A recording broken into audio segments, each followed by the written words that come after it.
Yo, what's good, everybody? Welcome to another NBA tier list stream.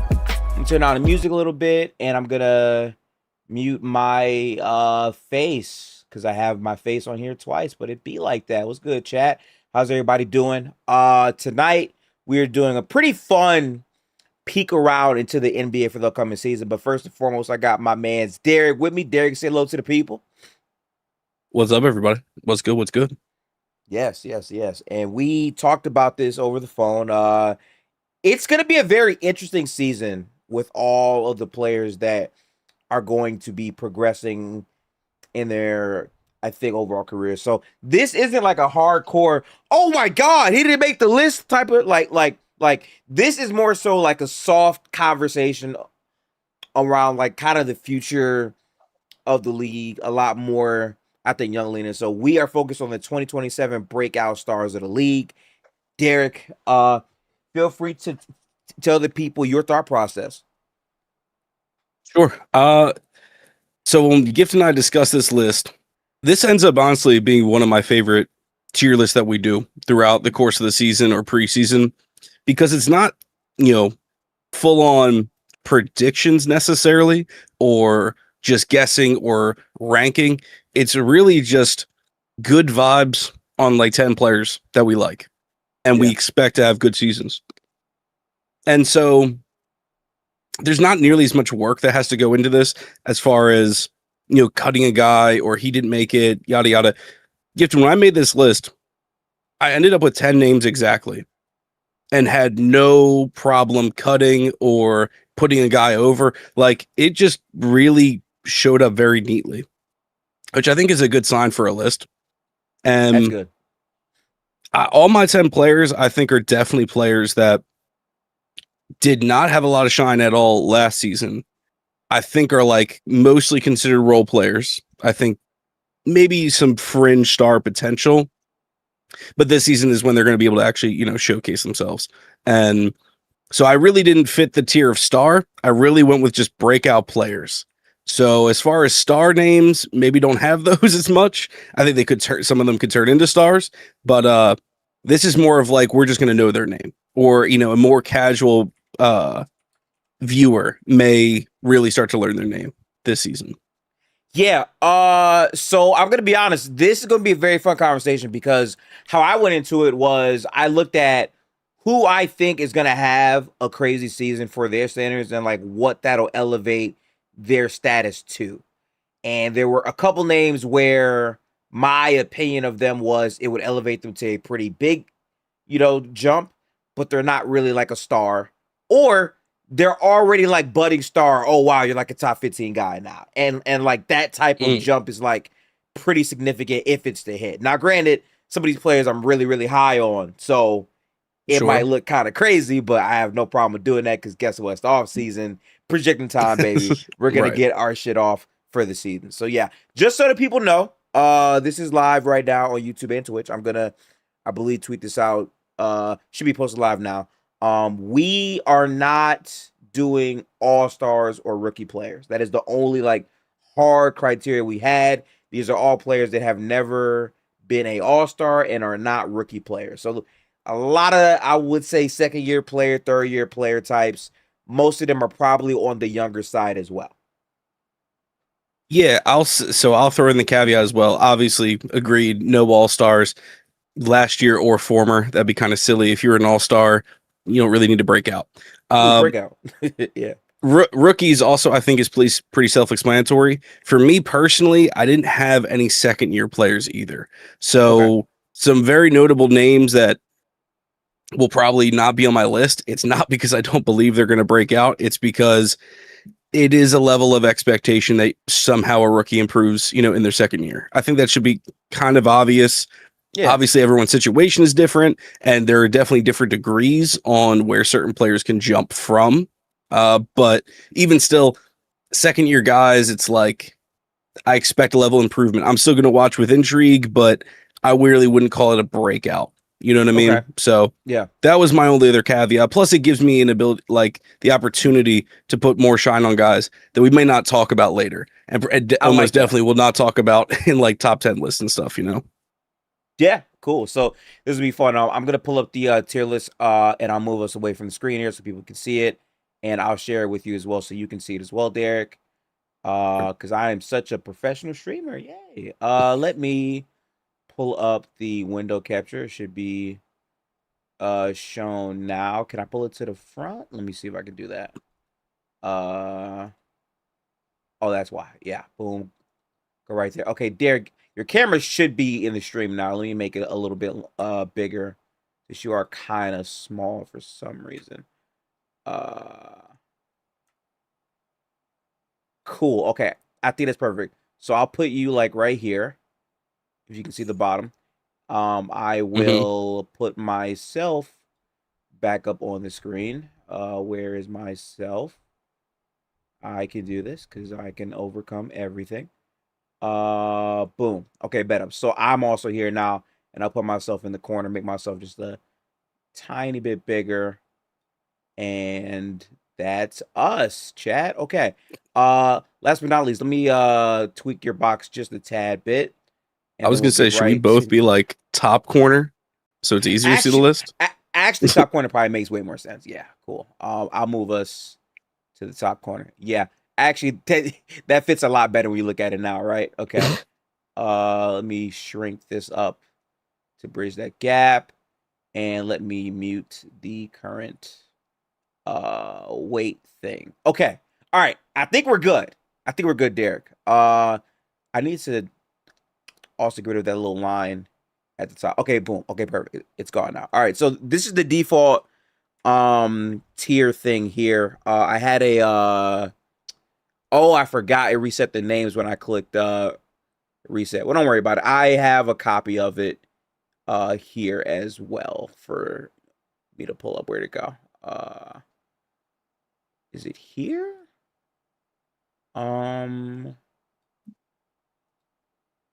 Well, it's fine. If they make me retype it, that's fine. But basically, we don't have 6 tiers. We have 5 total tiers. So I'm gonna just redo it, even though they deleted my hard work. Okay. Number 1.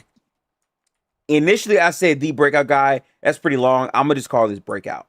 Like these are like the biggest names that are gonna get either the biggest buff to their reputation as a player, or like their overall value in the league. Like this is the definition of a guy that can have a true breakout year. And again, how they break out could be different, right? Like it could be a guy that isn't all-star that makes all-star, boom, great. Or it's like, hey, you're like a top 15 player.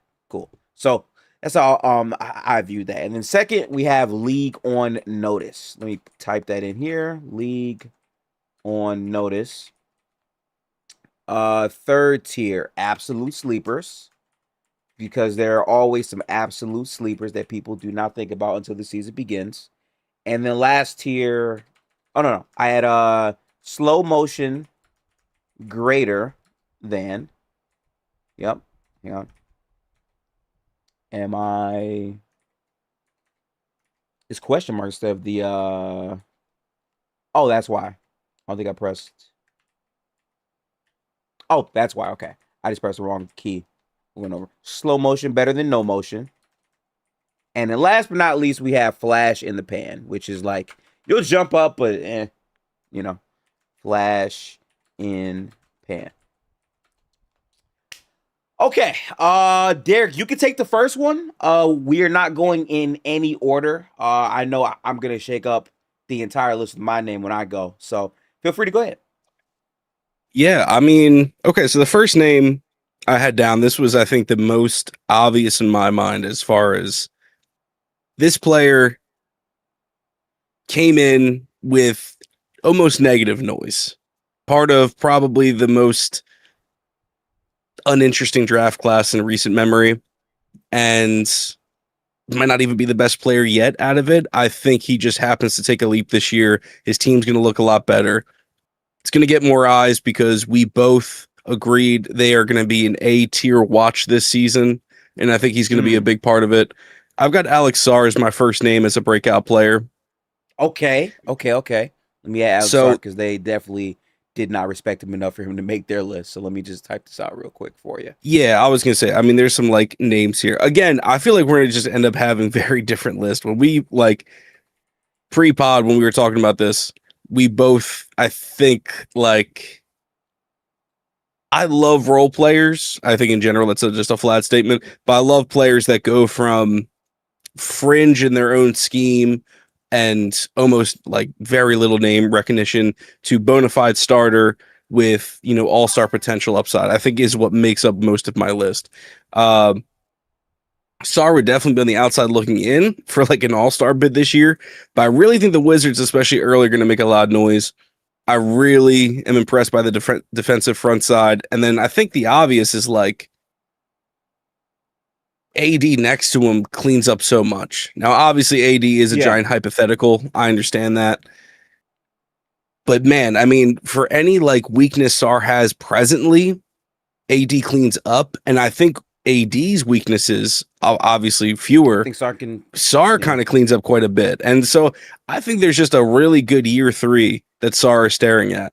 And if the Wizards have any real success this season, he's going to be an enormous part of it. I love Alex Sarr. He was also on my list. Alex Sarr specifically to me. Here's my thing, right? Alex Sarr shooting 38% from three means the Wizards are a playoff team. Like that's how high I am on Sarr because I think the biggest thing with Anthony Davis, at least in this, I would say current form, is like his shot has kind of disappeared from three. He's very much a more in the arc player, and Sarr I think has shown potential to be able to shoot threes and twos. You want the twos, I think, to like improve with Sarr, and I think defensively, I think he has the tools to be a pretty good defender. I think last year was kind of up and down, but I think he's good. And I think with, playing, I think next to another big body, I think that's going to really complement Sarr's game a lot. So I had him as well. The question is, what tier did you put him in out of these tiers?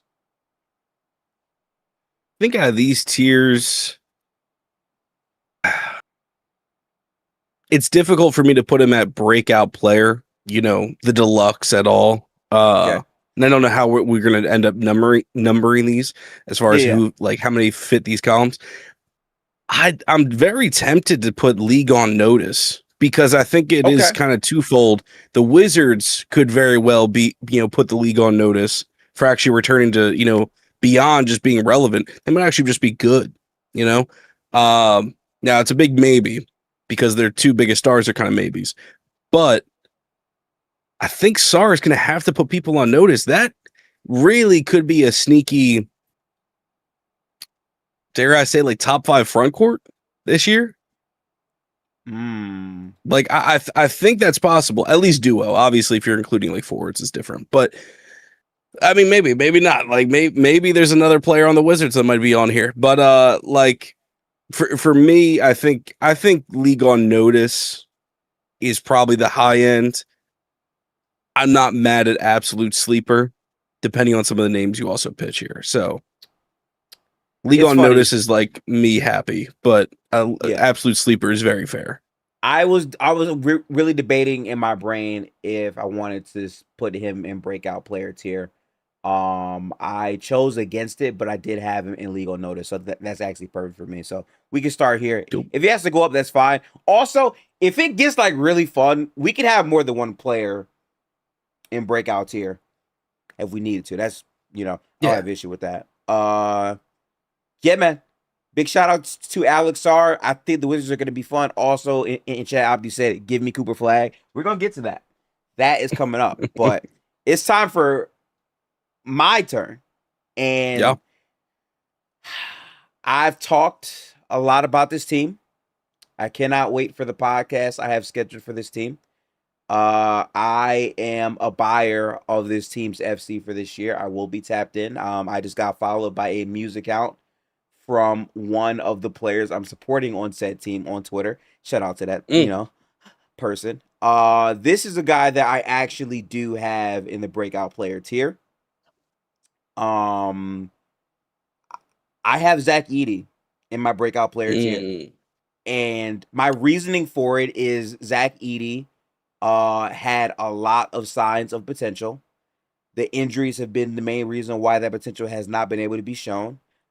If you're a nerd and you like advanced stats, he is pretty good at doing those things. But also just eye test wise, I think he was good. Granted, the last time we saw him play like a really meaningful basketball game was probably versus the Warriors in the play-in, and he looked like a deer, I would say, in headlights. Like, that's fair, but that doesn't really take away from like his overall value in the vacuum. And I just think with Ja Morant being gone, playing with a guard who may or may not have also made my list, I think he's gonna have a lot more opportunity to look better offensively. And again, defensively, which is the main thing I care about.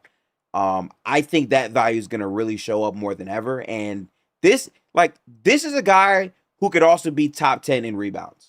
And if that takes place with like the defense and a guy who can be like a complete offensive mismatch because of the size, he could be like a 15 and 12 guy. Those are very reasonable numbers for him to do. But obviously he still has to do that. But I like him a lot. Give me Zach Edey as my breakout player. Mm. After our discussion talking about like, watchability and teams and stuff like that, I was very low in the Grizzlies. Overall as a team, I am so low on them. Yeah. But after our discussion, I thought about it some more. Zach Edey, I think specifically, even though I don't love the guard situation, certainly like you do with this team, the thing that made me reconsider Zach Edey really was Cam Boozer. And I think the two-man game, and by two-man game, I mean really just being able to play off of each other. I think Boozer has shown great flashes for passing. Yeah. I think, a very short in and out game is very possible. Edey's huge frame, just little dump offs, he's going to be able to live off of, on top of the obvious putbacks and stuff. And so, yeah, like you, I kind of end up just doing the numbers. I'm like, good or bad, Edey probably has 16 and 12 with like probably like 2 blocks a game. Like the PRA stats are going to be there.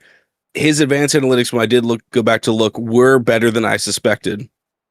Obviously, last year's sample is kind of a bit of a wash, but to your point, if he's on the floor, it's looking pretty good. And I do think Cam Boozer is going to be a definite floor raiser of a player this year. So Edey did also make my list. Okay. He was technically the last name, quote unquote. It wasn't like in perfect order, but he was like I'm like, you know what? It's impossible not to really include him on this list. So I had him. And we're already 2 big men down. I guess like one tease I'll have. I had 3 big men on here on total. So only 3, we're already 2 in. But yeah, Edey makes my list. We can definitely move him around, but I think I'm closer to absolute sleeper than league on notice, personally. Okay. But yeah, let me know what you think. I'm fine to slot him with absolute because I feel like a lot of the players in Memphis to me are absolute. Like, I think they literally match that fine definition. I just had him as breakout because to me, if he does average 16 and 12 with 2 or 3 blocks in Memphis, is like a top 15 defense. I think his impact is just so evident. Like, that becomes a real player for Memphis, which is a breakout to me. But I'm fine with doing this for right now. We can do that. Sure. Yeah. Let me grab Zach Edey. We'll put him for now in absolute. Oh, also, question. Looking at this, is it crazy to think Zach Edey will have a better season than Alex R? Because I think that's very plausible. No, that's not crazy. I mean, Sarr could be in a situation where his typical PRA might suffer because AD exists, right? Mm-hmm. And there's some other guys. So if AD plays, 65, 70 games, whatever, like if he's able to be on the court, that could affect Sarr. If that jump shot for Sarr doesn't come around, which, that is also, there were some, positive signs. I think like the free throw rate for me was like a pretty good indicator. But if that jump shot doesn't come around, then it could be kind of ugly for him. You know what I mean? So no, that's not crazy. I'm not too mad. I mean, I think you definitely make the case Edie and Sar right next to each other. I'd be fine with that. I think that's fair. Sure. I honestly, if that's the case, I'd rather put Zach Edey, at least for right now, like behind Sar. Sure. And then we see like how things end up by then. I think the other factor, and it shouldn't influence the list too much, but at the same time, if people tune into the Wizards because they're more successful in the East versus the Grizzlies, who I think have a more uphill battle competing in the West, people are going to favor Sar off of, because the team success thing. 100%. But yeah, I think, they're definitely comparable. Okay. All right, bet it up. Go to your next player. Yeah, I mean, fun. Yo, by the way, it's hilarious how both of our first guys that we just targeted are bigs. I love the energy of what this list is going to wind up being by the time we're through with it. Yeah, I mean, I'm looking now. I'm going to save my other big for later. Sure. I mean, who knows? Maybe we just happen. But it's going to be it's a shame. A lot of these players are on teams that aren't going to be great. But I think that's just the nature of this kind of list because it is difficult to break out on a good team, right? Spoiler alert, VJ Edgecombe, for my normal rules anyway, but is not going to make my list because I think he's in such a tough situation to quote unquote break out, right? But this player is on a team I think is still going to stink next year, even if they're going to be one of the more fun watches. And they're going to drive me nuts in the fourth quarter. But for 3.5 quarters, I expect really fun play. Matas Buzelis is the other guy. Matas made the list. Yeah. Let's go. Big Matas. Yeah. Okay. Yeah. Okay. Talk to me, Derek. Like sneaky highlight reel kind of player, but I think the PRA is going to kind of match more of the highlights. And with the addition of Caleb Wilson, the defense has a real chance of being dynamic and to cover up a little bit of what Buzelis doesn't have going for him right now. Yeah. I think if anyone's going to kind of get their game off next season, I think it is him. They've got limited shooting, of which he's not really a shooter anyway, but he's going to be taking the shots. You know what I mean? And, I think quietly, had a really good season, especially down the stretch. But again, the Bulls are playing kind of meaningless basketball. This season, like we talked about, they're going to be very competitive in a lot of games. I think they're going to end up losing a lot of those games, but they're going to be competitive. And I think Buzelis is going to be able to kind of showcase oh, wow, this is a 3-4 who's got really good length, can run the floor, could be a transition demon this year altogether. But I think also shows he does the little things, solid cutter, put back guy, active hands, maybe development in, a corner 3 ball catch and shoot type of situation. So the tools are going to kind of come more into play on top of more eyes on Chicago. So all of that I think means breakout seasons. I like that. Where'd you put him then? Is he a absolute sleeper? It's weird because I think people know a lot about Matas, but they don't think about Matas. I don't know, man. I don't know. I mean, again, this is another guy from the not so interesting draft class.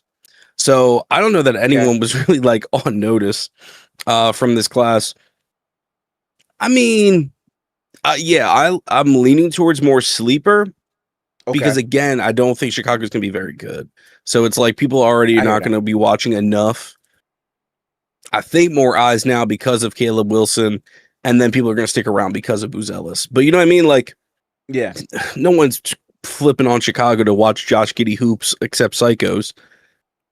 Exactly. You know what I'm saying? So, you know what I mean? I think Buzelis just has a great opportunity to go crazy. If you told me he's a 20-point per game scorer by the end of the season, I might put money on that. See, it's not even. I just think I'd probably put money down. He is that.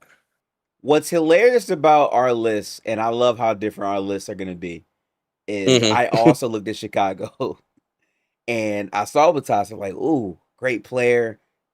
I can see the vision breakout, but I went with Josh Giddey as my breakout player, and I put him in league on notice because Josh is a guy that has hung around the league, in my opinion, and people are going to disagree. I don't care.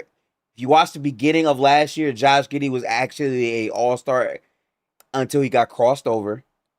We all saw the play, and literally, like the Bulls were actively winning a lot of games at the beginning of the season. Once they played the Cavs, and he got crossed over by a injury-prone DeAndre Hunter, but it happened. Once that play happened, Derek, the Bulls season went downhill.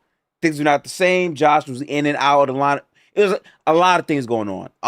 I have Mhm. Josh here because I think pairing athletes next to Josh is going to really impact his game. I think you saw the three ball got a bit better last year. I think more of an emphasis on those tools are going to grow with him more. And again, just putting more athleticism next to him really feeds his game.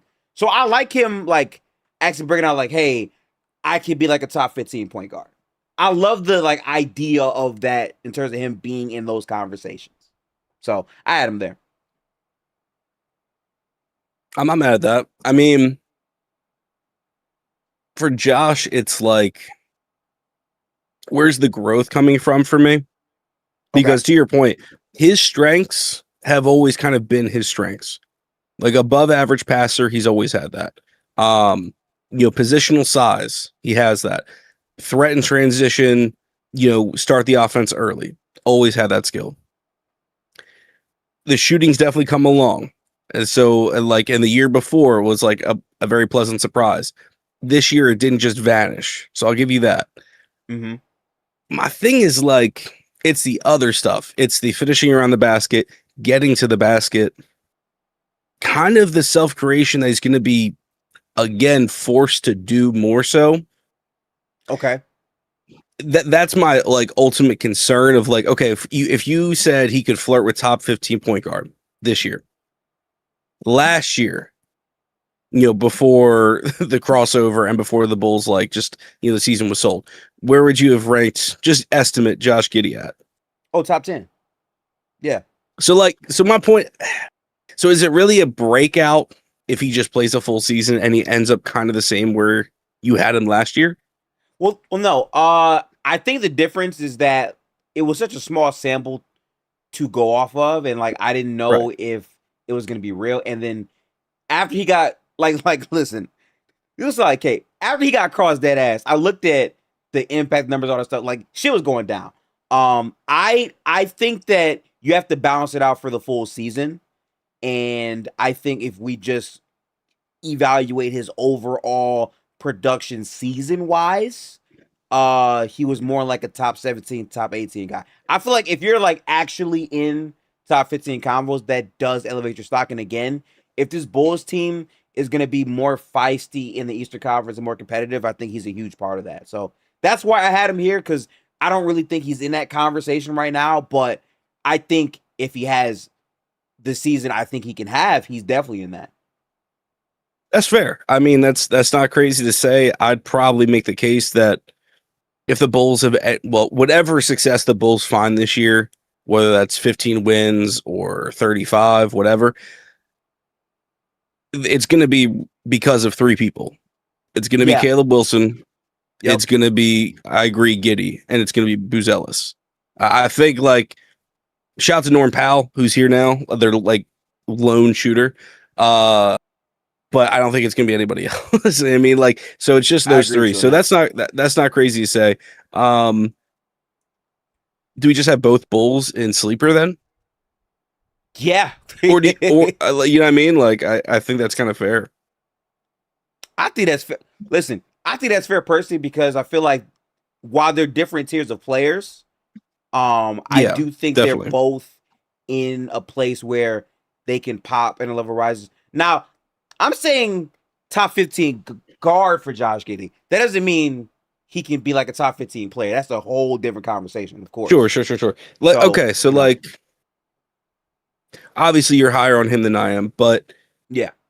I think off of that alone, okay, Hmm. if you're projecting top 15 point guard for Giddey next season, what would Buzelis for you be as of a wing?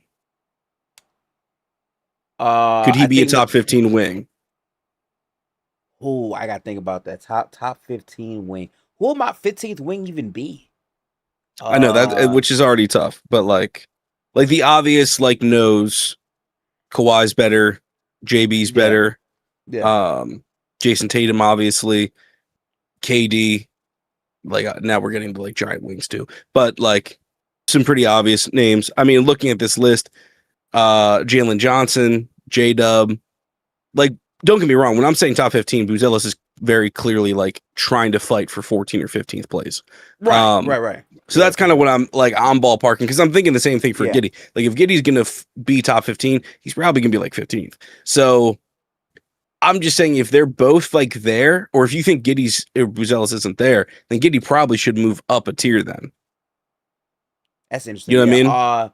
Because like, Yeah. would that put the league on notice? And I agree with you that if Chicago wins any games, they have to score points, and if they're going to score points, Giddy's going to be responsible for most of that. So I I'm think the not mad at like simplest league on notice. Yeah, yeah. I think the simplest way I can put it for myself is that I think Josh Giddey is going to be all-star caliber in the Eastern Conference. And I don't think he'll get it because the Bulls are going to be bad Sure. and there's going to be Yeah. a lot of other players, but I think he's going to actually be like, wow, like he might be like a top 10 guard in the Eastern Conference. Like that might be a thing for him. And if that happens, I mean, like I'm thinking he could be like a 19, 8 and 7 guy. And that's almost a triple double if he's able Yeah. to like really round out with that. And that's a very like I think that's a very Yeah. impactful player if he's able to hit I think those benchmarks. I feel like with Matas, I have him at like a 16, maybe 17 point per game player. I have to see the game to game consistency growth from him. I think that was a huge problem he had last year, but again, he's a young player. I also question like the priority between him and Caleb Wilson as they're both wings and like how that kind of works out. So that's why I was less sure of him this year. I feel like Matas is due for a year, but I think it's more next year after they find out how to fit. I think Josh knows exactly like I am the point guard. I pass the ball. I have Mm-hmm. athletes. They jump. Like his role is a lot easier to comprehend, I think, than I think Matas. If I had to really, I would say, Yeah, agreed. So I mean, that's what I'm choose. saying. Do you want to put Josh in league on notice? Sure, sure, yeah. Okay. And then listen, all of this stuff can be edited at the end anyway, so that's perfectly Yeah, fine. yeah, yeah, yeah. Yeah, yeah. Alrighty, well, that was my pick, Derek. Who you got next on your list? Uh, I mean, yeah, if I'm just going to go straight down, we're going to stay in the Eastern Conference. We're going to stay with a team that was a tough watch for most of last season. Oh, I think I know what this is. Okay. But you know, even if one of their stars gets traded, this guy's probably going to be here, and I think could really like pop. It's Anthony Black for me. Anthony Black. Okay, bet. Yeah, I like. I don't hate it. Before I have to like put shade on a player, I think Anthony's got some really good untapped skills that I'm hoping with a new offensive, like I shouldn't even say offensive minded coach, but just a better offensive coach. I think we'll be able to be on display. Like, what do we know about? Like, what do we know about Black? It's like, all right, he can't really shoot. True, but I think he's a far better facilitator than he's been given the opportunity to be. I think his defensive upside is still really good. I think it's overshadowed by the guys like, Jalen Suggs, obviously, who starts ahead of him. And I think with just a team that can operate with better spacing and, move the ball a bit more, not get so stagnant, I think that offensive touch or just, I should say, his offensive game at large just improves. And then all of his other strengths that he has, like solid above average size ball handler and passer. I think that's what Anthony Black is. I think really high IQ guy. Like his whole thing out of college was he was possibly the smartest player in the draft, at least in like the first round top tier thing. So Right. I really feel like that's just going to translate, going into like what year 4, I think age like 23, 24. I think he's going to have like way more confidence. I think he's going to be given the reins a lot more. And then to the point about Jalen Suggs, like I said, I think Suggs is very much on the trade block. I think his spot is not safe, because there's going to be not only like is the scheme fit overall with the Magic going to be there consistently? And then I think there's just going to be buyers, right? Like there's going to be a team that's going to want to take the gamble on a defensive minded combo guard who, if his shot falls, he looks really, really good. It's just for Suggs, it's the availability and the jump shot's been kind of inconsistent. So Right. I think the breakout opportunity is just so very much there for Anthony Black. It's just like, please let this coach give him the reins. Let Desmond stop having to handle the ball so much because this offense stinks. Let him go back to being a normal 2. Anthony would be a terrific 1. So I think Anthony Black is definitely there for me. Okay. In chat, I believe we have a question from Kuro. He said, "What does breakout star mean?" Basically, like you really elevate your status in the league. You have your best season pretty clearly, and you're amongst the more talked about players in the league. Essentially, like you elevate to such a level, it's undeniable. And like I would argue the entire trajectory of your career is now in a different place because of it. Yeah, I think for me, we're going star is such a tough word to use, but like bona fide starter, I think is the role that you're aiming for. You know, long-term contracts, consistent income, consistent minutes. Like all these guys are now going to flirt with minimum 28 minutes a night, obviously like north of 30s, the expectation for a lot of them. You know, bigger impact, more usage, just that kind of thing. So like going from a role player, you know, almost gadget specialist, young and unproven, to bona fide, you know, impact player, even if they're not, you know, otherworldly stars. Yes. If I had to give some examples of like the players I thought about from last season, I think a prime example is a player like I would say Ryan Rollins. Like he's a guy that like no one really thought about much, like pretty much at all. And he basically had like I don't want to say all-star season, but he had a lot of moments where it's like he's out dueling all-stars. And it's like, wow, like you know, and like that clearly has changed the way we look at him as a player in this league now. Where like he can be in a top 20, 25 overall point guard conversation because he played that well. Like he's in that now. Before it's like, who is Ryan Rollins? A lot of people didn't really know who he was at all. So I think he's a fantastic example of that.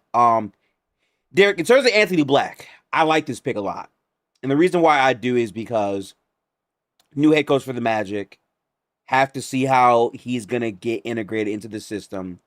I do agree with you on Jalen Suggs being on the trade block. And I think he showed so much promise last year. Normally when you see that, there's a season where they build upon that. And if that happens, like, no, he's going to be like really one of the more, I would say premier wings in the league because he could do a lot of cool things on the basketball floor, but putting it all the way together changes a lot for the Magic. And I'm sorry, but like we're trying to figure out which team is not going to make the playoffs in the Eastern Conference.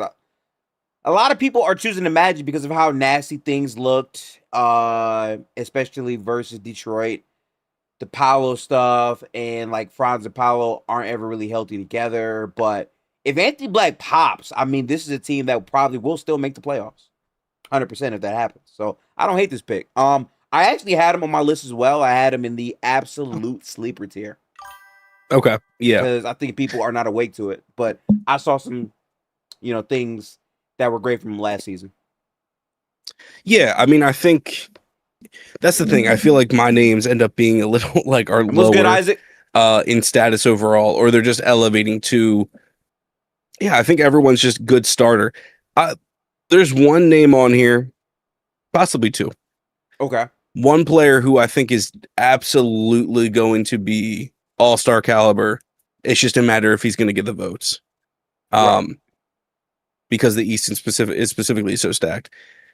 Then the other guy who's in the West, it's like it's just a tough like name game. Okay. Because I think whoever is like left in the West, it's like some very clear names. So it's just going to be really hard. But so both have all-star flirt with all NBA, you know, naming. but most of these guys are just elevating to stars. So yeah, for me, I think absolute sleeper is perfect for Anthony Black. I think like Okay.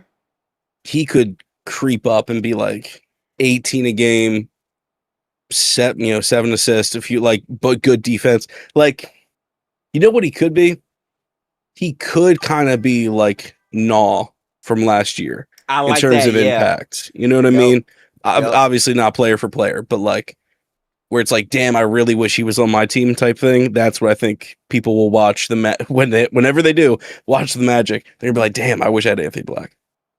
I don't hate that take at all, man. Listen, this is already a very fun conversation. What's good, Isaac? What's good, Ace 30? Welcome to the stream. We are going through 2027 breakout players, and um, I have a guy that I got to be honest with you, Derek. I did not know where to put him.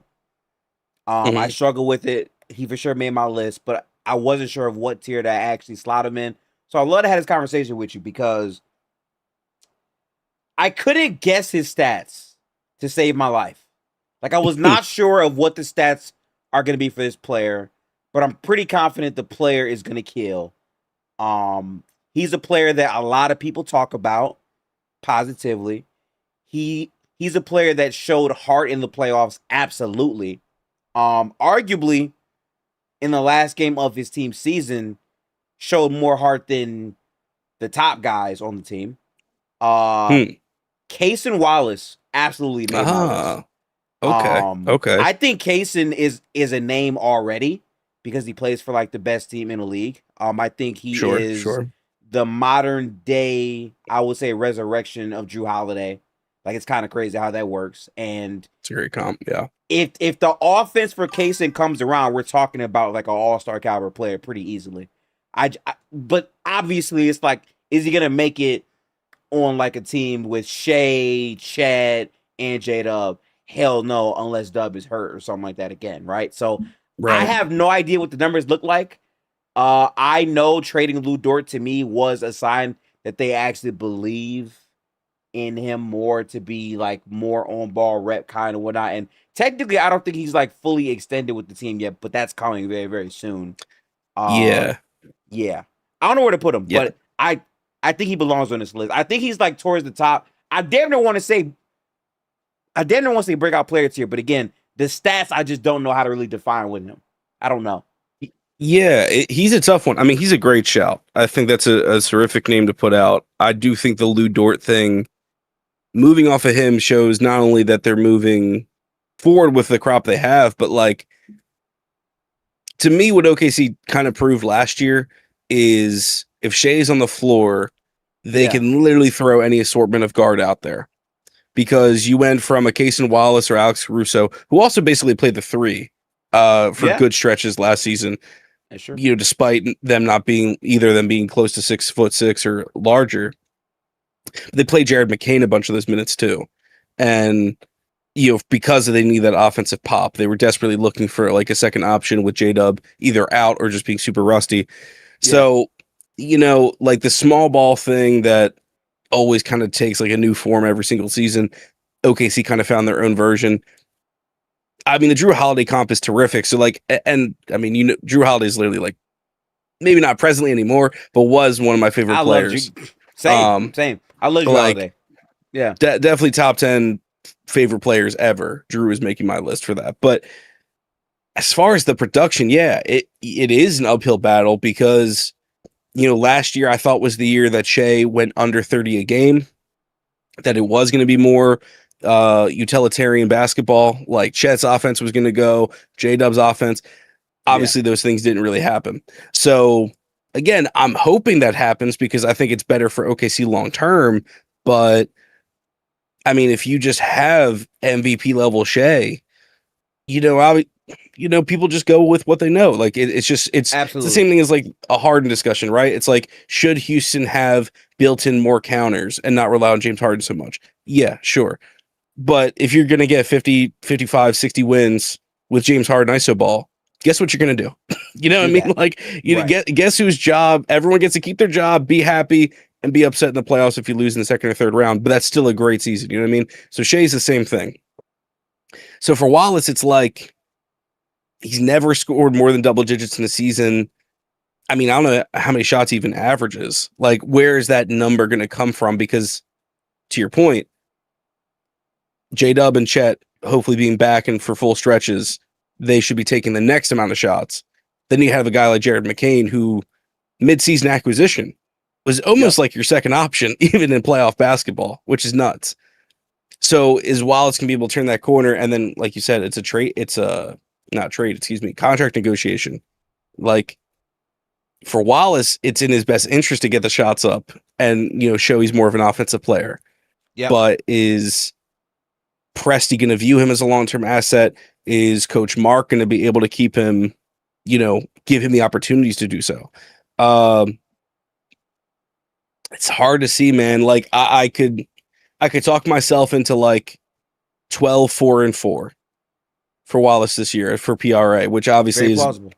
That's not moving mountains, like just from the sound of it. But It's again, the way it looks with him, like why? Right, with elite defense. Again, I mean, he was an amazing defender.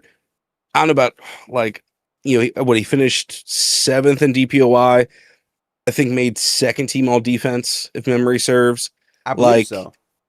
If you can just if you're a top 15 defender, top 10 guard defender at worst, and you're given like good offensive production,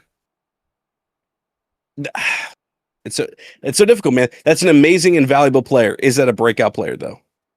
So like this is why I had him here, right? So I think because of the contract stuff, he's going to be incentivized to show off more of his offensive side. I've been saying for years I see Drew Holiday in him, and every season I see that grow more and more and more. A huge discussion around him was if he was going to even re-sign with OKC because he views himself as a more point guard playmaker-esque type, which means he wants the ball to do more things. And I feel like that natural one on top of the contract, on top of Dort being gone, I just think he's going to get more reps with the ball. Also, the reason why I had him here and not AJ Mitchell is because I think regardless of how it works, no matter what the lineup is, Kaysen makes sense. Kaysen will elevate that unit because of his overall two-way play. And I think what's going to happen is I think they're going to try to be safe with J-Dub a bit more in season. And also, Shea, is MVP, obviously, right? And shit, he could win 3 in a row. Right? Like, that's actually very possible. It's not impossible, yeah. Right. But I think a huge part of why Shea couldn't go under 30, outside of them beating the shit out of all of these seasons, because multiple players for Thunder got hurt. So Shea actually had to carry a way bigger load. So I'm kind of imagining, okay, what happens if like it's a bit less of that? I think the ball moves around more, and a motivated Kaysen Wallace is playing offense more. And also just like how to look for him towards the end of their competitive conference finals, I will say versus the Spurs. Like he was going crazy in that game 7. Like I just see the potential. And again, if you're just going to say we are subtracting Lu Dort's shots and giving Kaysen 6 more shots, I think that player is a 14 to 15 point per game guy. I mean, that makes a ton of sense. I think the problem, like you just kind of illustrated, like AJ Mitchell, we didn't bring up until just now. Like, the Thunder have the most insane guard depth in the league. They really do. Like, if you're gonna, if the MVP plays, we know the MVP's taking the most shots, and then you've got 2 offensive slanted guards with Jared McCain and, like you just said, AJ Mitchell, who also had a terrific season when he was able to play. You've got that, and then you've got the 2 defensive juggernauts in Kaysen and Caruso. And that's without even mentioning Topic, who clearly is just buried on here, and their recent addition, Ben Sturts. Is that his name? Yes. I might be butchering that last name. But yeah, like the rookie who obviously isn't going to like touch the floor. But like that's just insane. Like you've got like 6 viable bodies that could play either guard position, who have also kind of like pushed themselves into, small forward territory because of J-Dub's injuries and the fact that OKC just knows how to make good defense work with smaller players. So it's just a really tough spot. It's not just as easy. Like It's not. you subtract Dort and more shots are available. Other guys could be taking these shots, and then the Caruso element, right? Wallace replacing Caruso just makes a ton of sense, but that also would like you have to keep in mind Caruso may want to re-sign with OKC and not have to give up the money to do so. You know what I mean? So, Oh yeah. I got a hot take too. Like yeah, I think the play with OKC with him is like, listen, clearly you are a 16 game player. You will be for gainfully sure. employed on this roster, but you are playing like 12 minutes a night. I think I He think his might be minutes are cool gonna with die down that. dramatically. I think he's He okay could with be that, cool with honestly. that. And now, obviously, that makes life for everybody way easier if he can do that because, yeah, it'd be great. But yeah, man, I didn't have anybody from OKC on my list for this very reason. It I'm was not just mad at you way for that. too Yeah. tough to gauge who's really going to pop. Like AJ kind of popped a little bit last year, and he could have that kind of same thing this season. Wallace is a terrific shout. Like, is McCain just going to go back to being a gadget guy, or is he actually going to get the responsibility like he had? Yeah. Because that was out. Like, I did not predict that at all. I thought for sure he was going to be, the quote unquote 6-man spark plug role, He and was he taking did 20 shots a way game in the more. playoffs. Yeah. Yeah. Like that. Like, Yeah. I hear you. Mark just trusted him with way more than I thought he would. Yeah. That quickly. So yeah, it's just really tough to gauge. I mean, I think he has to be league on notice because if he can't get that role that he wants, that growth, more ball handling duty, shots, etc., the rest of the league is going to look at it and be like, okay, we might pay this guy next summer. Yeah. Mm-hmm. You know what I mean? Force OKC in a tough spot. You can't hang on to every player you love. You know what I mean? You got to lose the talent at some point. And yeah, that Drew Holiday pop, that's that lone Sixers All-Star season he had back with my team. Wallace might find that somewhere else. That's very plausible. My main thing is because of the depth OKC had, how I viewed it at least is like I didn't want to give it to multiple OKC players. I thought like what's the thing that makes the player I'm gonna choose really stand out? And like between McCain, who has more limited minutes because of the defensive side, I just feel Right. like there's more lineups I see Kaysen playing in this season, and because of that, Definitely. I just think the stats are gonna come with him being in those lineups. But again, he's also been like a passive offensive player for the past 2 years, but I think that shit is dying out next year. But I don't know. Definitely. I think legal notice is fair. We can for sure come back to it after that. But yeah, I felt like I really want to have him here because I see it, bro. I see the rich getting for sure even richer. I mean, he's the best player we've said so far. That's not crazy to me. I would say he's better than every name we got on here so far. I don't think that's crazy to say. My next name, I guess, is staying with the guards. You could argue this guy popped last year. In fact, probably my next two players you could argue popped last year. But I think he's going to cross a point threshold that's going to make people notice more because 20 points per game is just always a number that people like raise their eyebrow at for a half a second. You know what I mean? And I think he's sneakily, I mean, not even sneakily, I think he has a great opportunity to have so much more offensive responsibility, even though he had a lot of it last year. And I don't know, like he just kind of keeps surprising us each season of like, wow, he kind of can stay on the floor, even though he's not a great defensive player. That ball handling like really opens up a bunch of shots. He is one of the craziest late clock and tough shot maker in the league, just period. Right. And he's going to have a chance to showcase that this year, especially if his team's two best players might have trouble staying on the floor consistently. I think it's Peyton Pritchard. Peyton might just be a 20-point per game scorer flat this year. You know what's funny?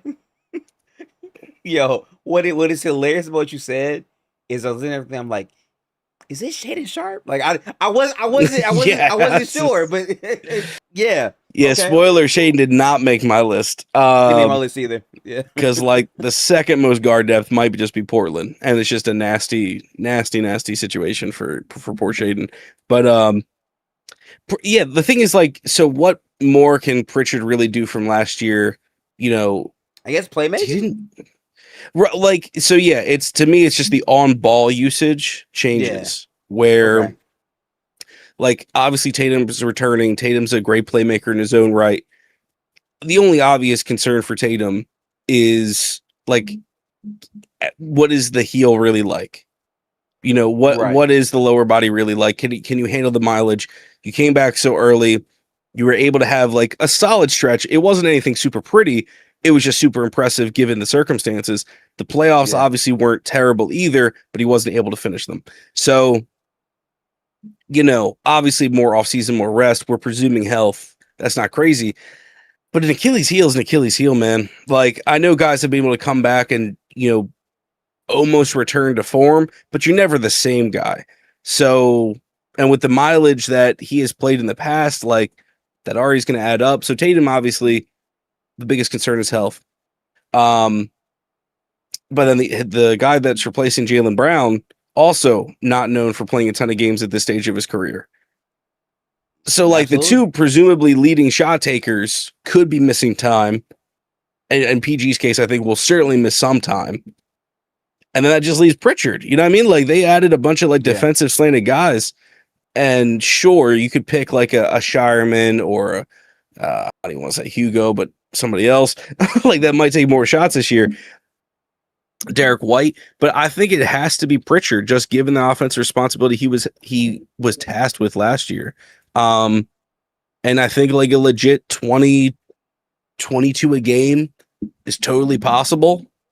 Uh, and yeah, more on ball reps and like more creation, that kind of thing. I think that would really like people would have to talk about him.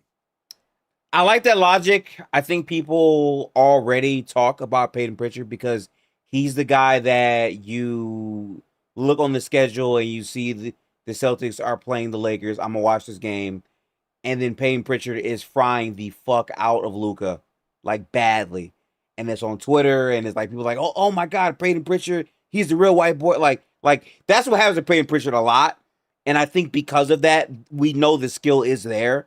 The usage is definitely coming for him this season. So I actually love that pick. Uh I'm trying to think of where we should put him. Gotta be legal notice, right? That's the thing. Like he has to be because I think you're I think like that's he's be. just more of a head turner if he's averaging 22 and 6. You know what I mean? Like Absolutely. Yeah. so I think that's where he has to be. Yeah, it's tough. I'll let you get to your next guy, but I think the guy I have after Peyton is in a very similar circumstance. I think Okay. he just has defensive upside that's going to make people, like him more. And I think we were talking about him too, but he also, unlike Peyton, who's on like a good team, my next guy isn't really is on a bad team. So Yeah. it's two different things. We'll put Peyton on league on noise for right now.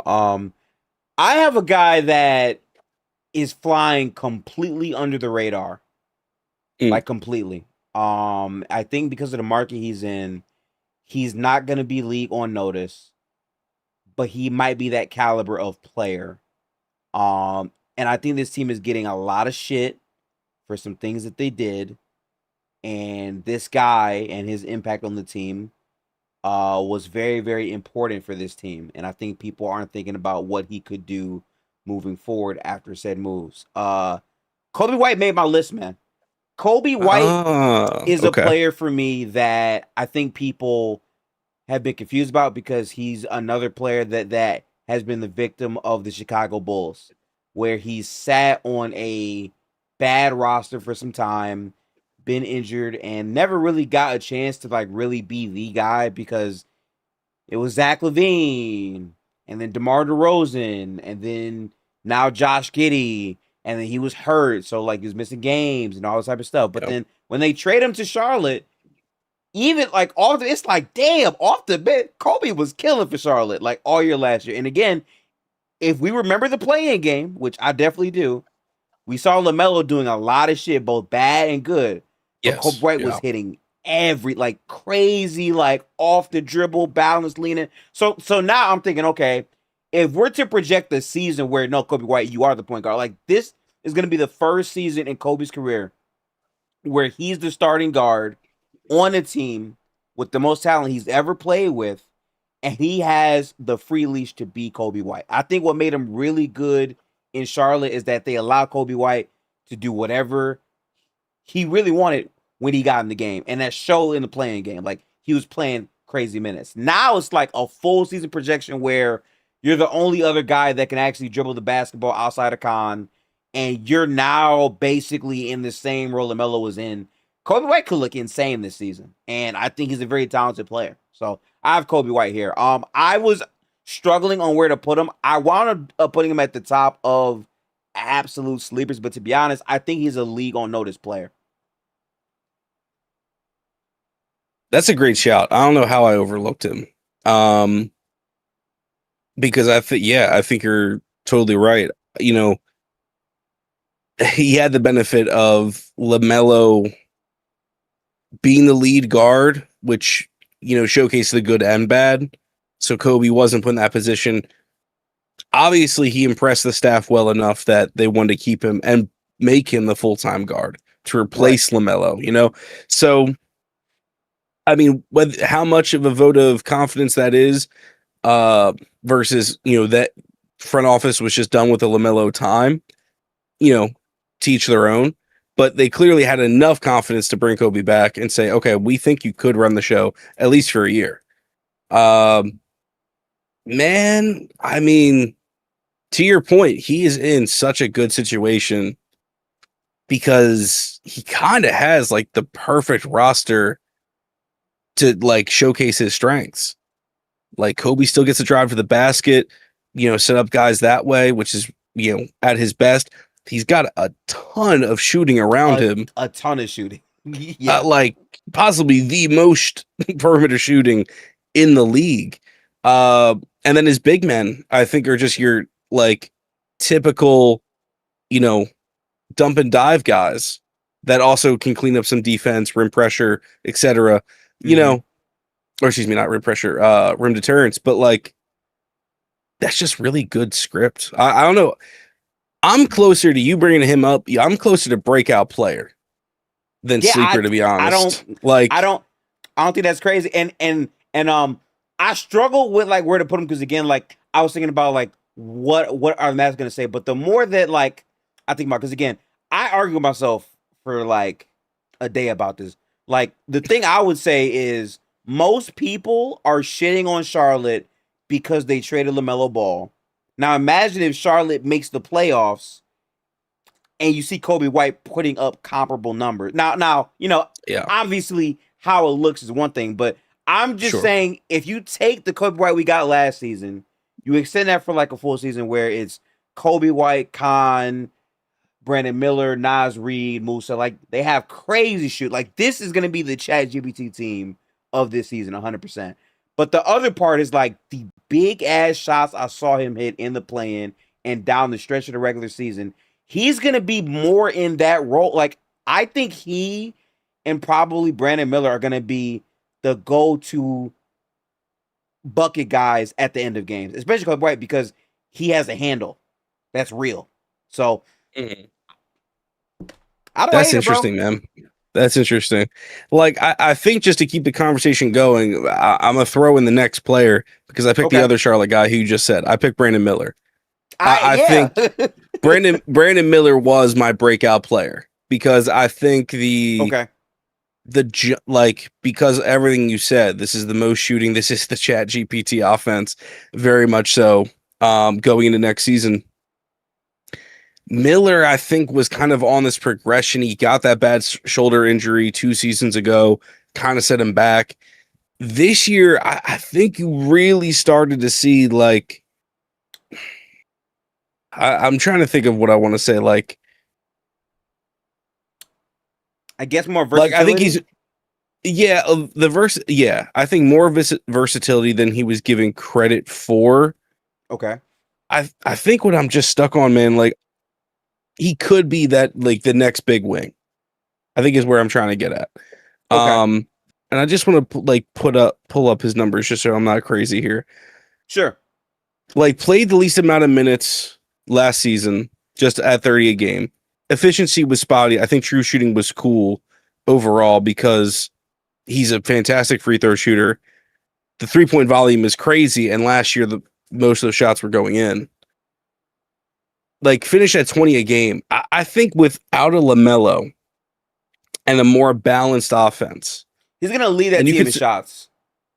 That's what I'm getting at. So like, Yeah. even if obviously we don't think Kobe White's the same playmaker LaMelo Ball is, but what this offense could do schematically, and the fact that there's going to be more shots, I think for Brandon Miller, like he could be taking potentially 20 shots a night. Oh, I think that's very, you know what I mean? Like now we're talking 25 a game, possibly more, upper echelon scorer on a really good team, on a really lethal offense. But you know, we could even talk ourselves into like top 5 offense next season. So that to me is the breakout player. That's the like super dynamic wing, up and coming team. Might have to start taking them seriously. Because that's the other thing you could say. They traded LaMelo not just because they thought Kobe White could do the job, you know, maybe not as much drama, more availability, et cetera, et cetera. They might just be really confident in Brandon Miller and Concanipple. Yeah. You know what I mean? Like, you know, maybe it's a coincidence, maybe it's not. Charles Lee coming from the Boston Celtics coaching staff, maybe they have their Tatum and Brown.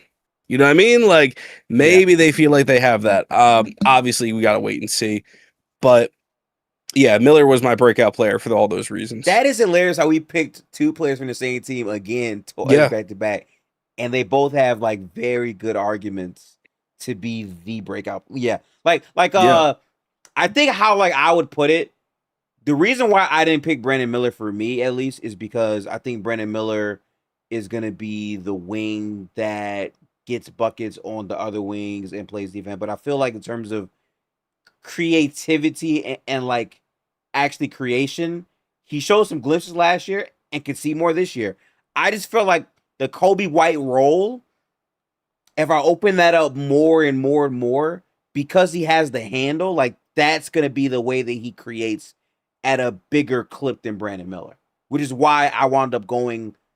I feel him over Brandon Miller. Now, granted, Brandon Miller is probably taking 20 shots a game because last year I think he took maybe 18 shots a game. Like he's going to, you know, like he's gonna put up the shots. I see that happening. I just think like the passing and playmaking, like I look at him more as a play finisher than a creator. I think totally Kobe White could actually be a creator more. I totally get that. That's why like I was starting to like grow on like for Kobe White. The thing is, the more I look at this team, and again, not, you know, one for one, but just kind of the way it's being structured, I see a lot of Indiana Pacers, and I see a lot of Paul George. Yeah, I see a lot of Paul George, Indiana, and then Brandon Miller's obviously that. So like that's kind of my thing. So like to your point, I could see Kobe White doing a lot of creating, you know, not too dissimilar from LaMelo in the sense of point guard setup stuff.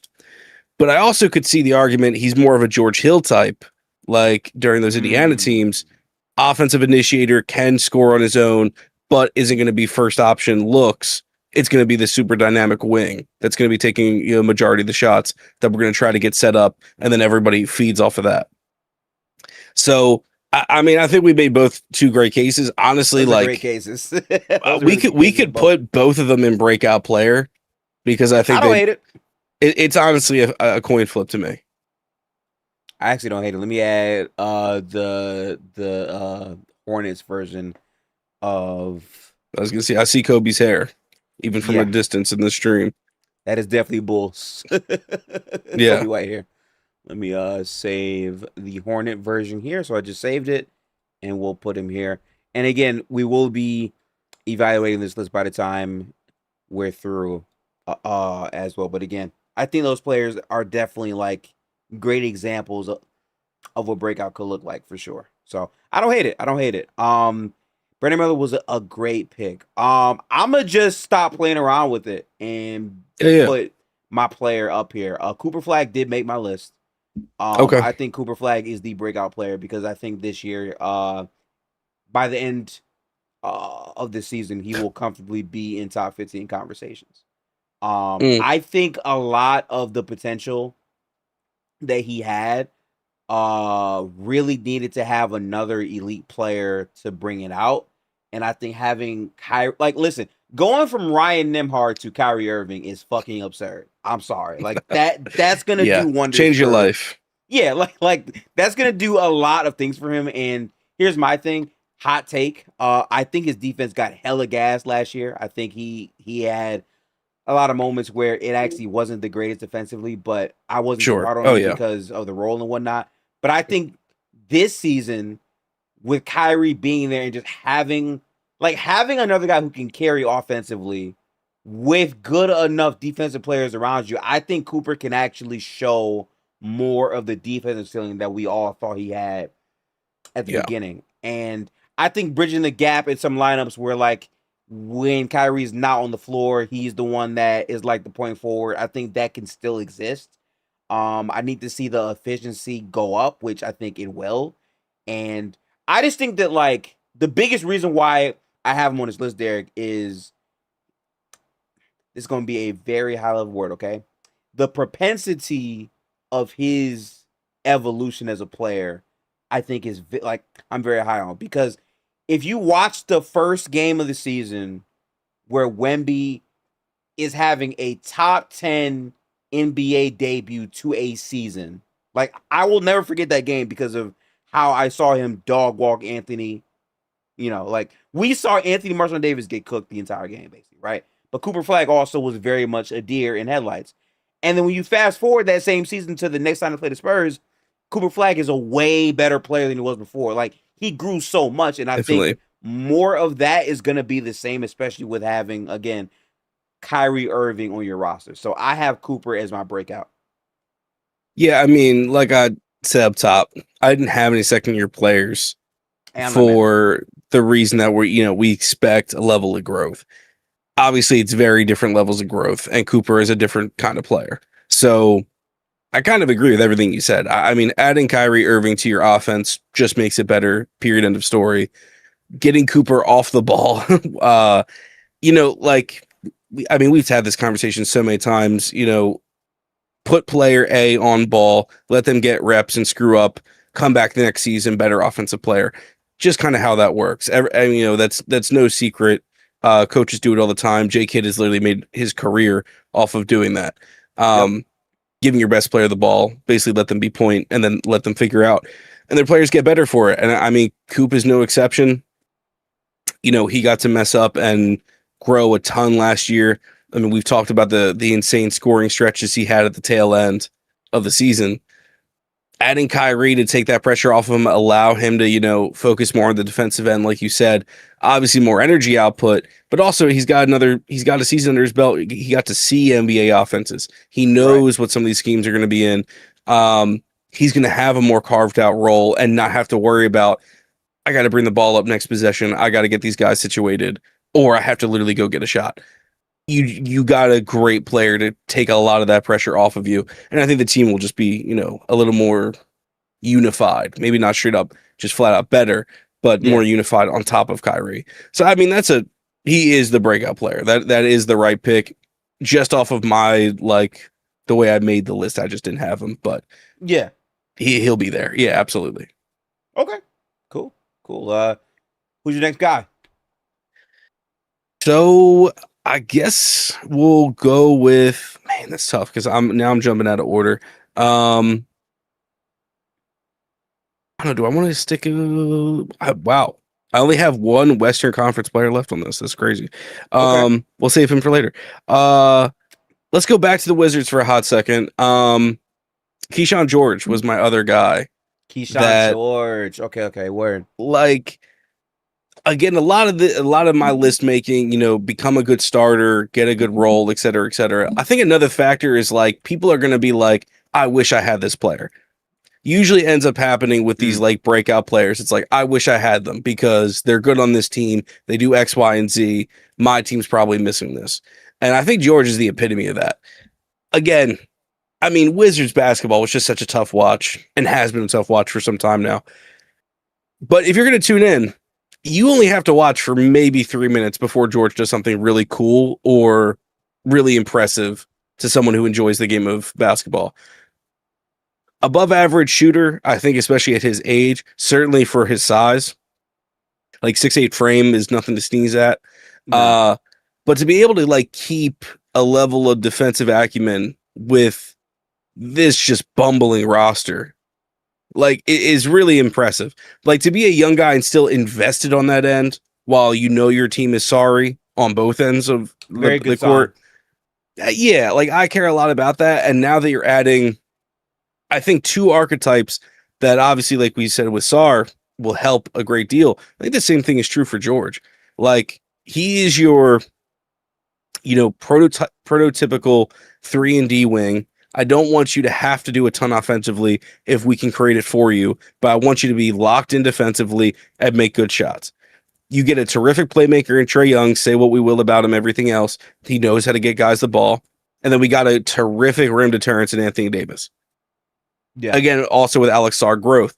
So the Wizards could sneakily be a really good defense because George can serve as a decent POA or at least great wing defender with Sarr and AD covering the back line.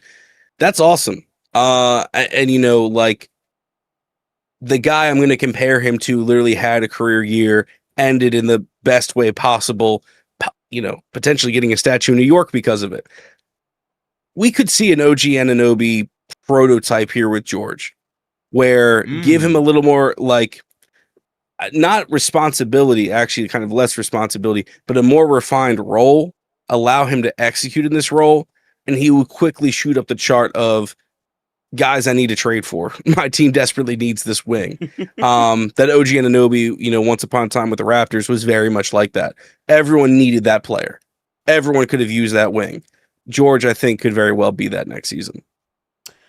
I think so. I was one of the sickos that watched some Wizards games last year. I'm gonna be real with you. Keyshawn George was impressive to watch. Will Riley was super fun to watch.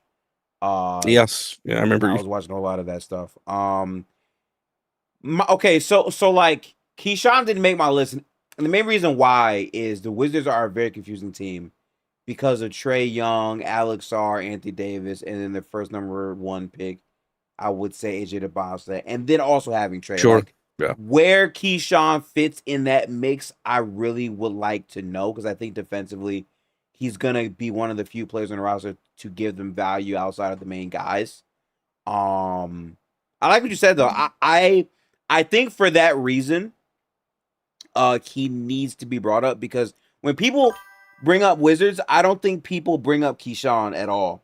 I'm trying to figure out, like, is he absolute sleeper to you or league on notice if you had to put He's definitely sleeper. He's definitely sleeper. I think he's going to be a starter next season. So to your point, like, I think traditionally he's a 3. I think the Wizards are going to play him at the 2 because that's more size to cover up for Trae. So you're, I mean, that's the thing. The Wizards could walk in with the low-key team 6'9" minus Trae Young. Very true. George, who's got a 6'8" frame, AJ, who's got like a 6'9" frame, and then AD and Sarr, like we said. But I think he's definitely a sleeper. I think he's going to be, like, I'm trying to think of who were the Wizards the year before. Like, or no, who were this year's Wizards last year? It was good, Mike. You know what I mean? Like, gonna be a good young team, exciting to watch because of, number 1 overall pick type deal. Like, are they the Mavs? No, like, but better. You know what I mean? Like, it's really tough to gauge because adding 2 quality starters is really rare on top of, like, good young talent. Utah, that's a pretty good shout. But like, they want to try to win. You know what I mean? Yeah, exactly. Like, before they tank. That's the thing. I think the Wizards are going to come out hungry the whole time and really just try straight up the whole way through. Probably. Yeah. And I mean, they've got sneaky depth, man. I mean, you shout out Will Riley already. Excuse me. Trey Johnson, who was their pick a year ago as well. Really good shooter. I'm excited to see what happens with him. Shout out to Texas. And also Koulibaly, man, he's buried on this team, but still an interesting player. Name. Yeah. Yeah. So, long story short, I totally get why he didn't make your list, but yeah, I think George is going to be that guy that, like, he's going to be in everyone's trade machine. I like that. I like it for sure. I have another sleeper that I don't think anyone has on any of their lists. This is a very out there name. I'm slightly biased because I was watching this team at the end of the season a ton. They have to pay for their war crimes that they were doing on the court. I saw it. This is a player that I think with the team trying to win should have a more consistent role. He's a super talented player. Never ever gets talked about because his team was like the face of just obscure bullshit the entire season.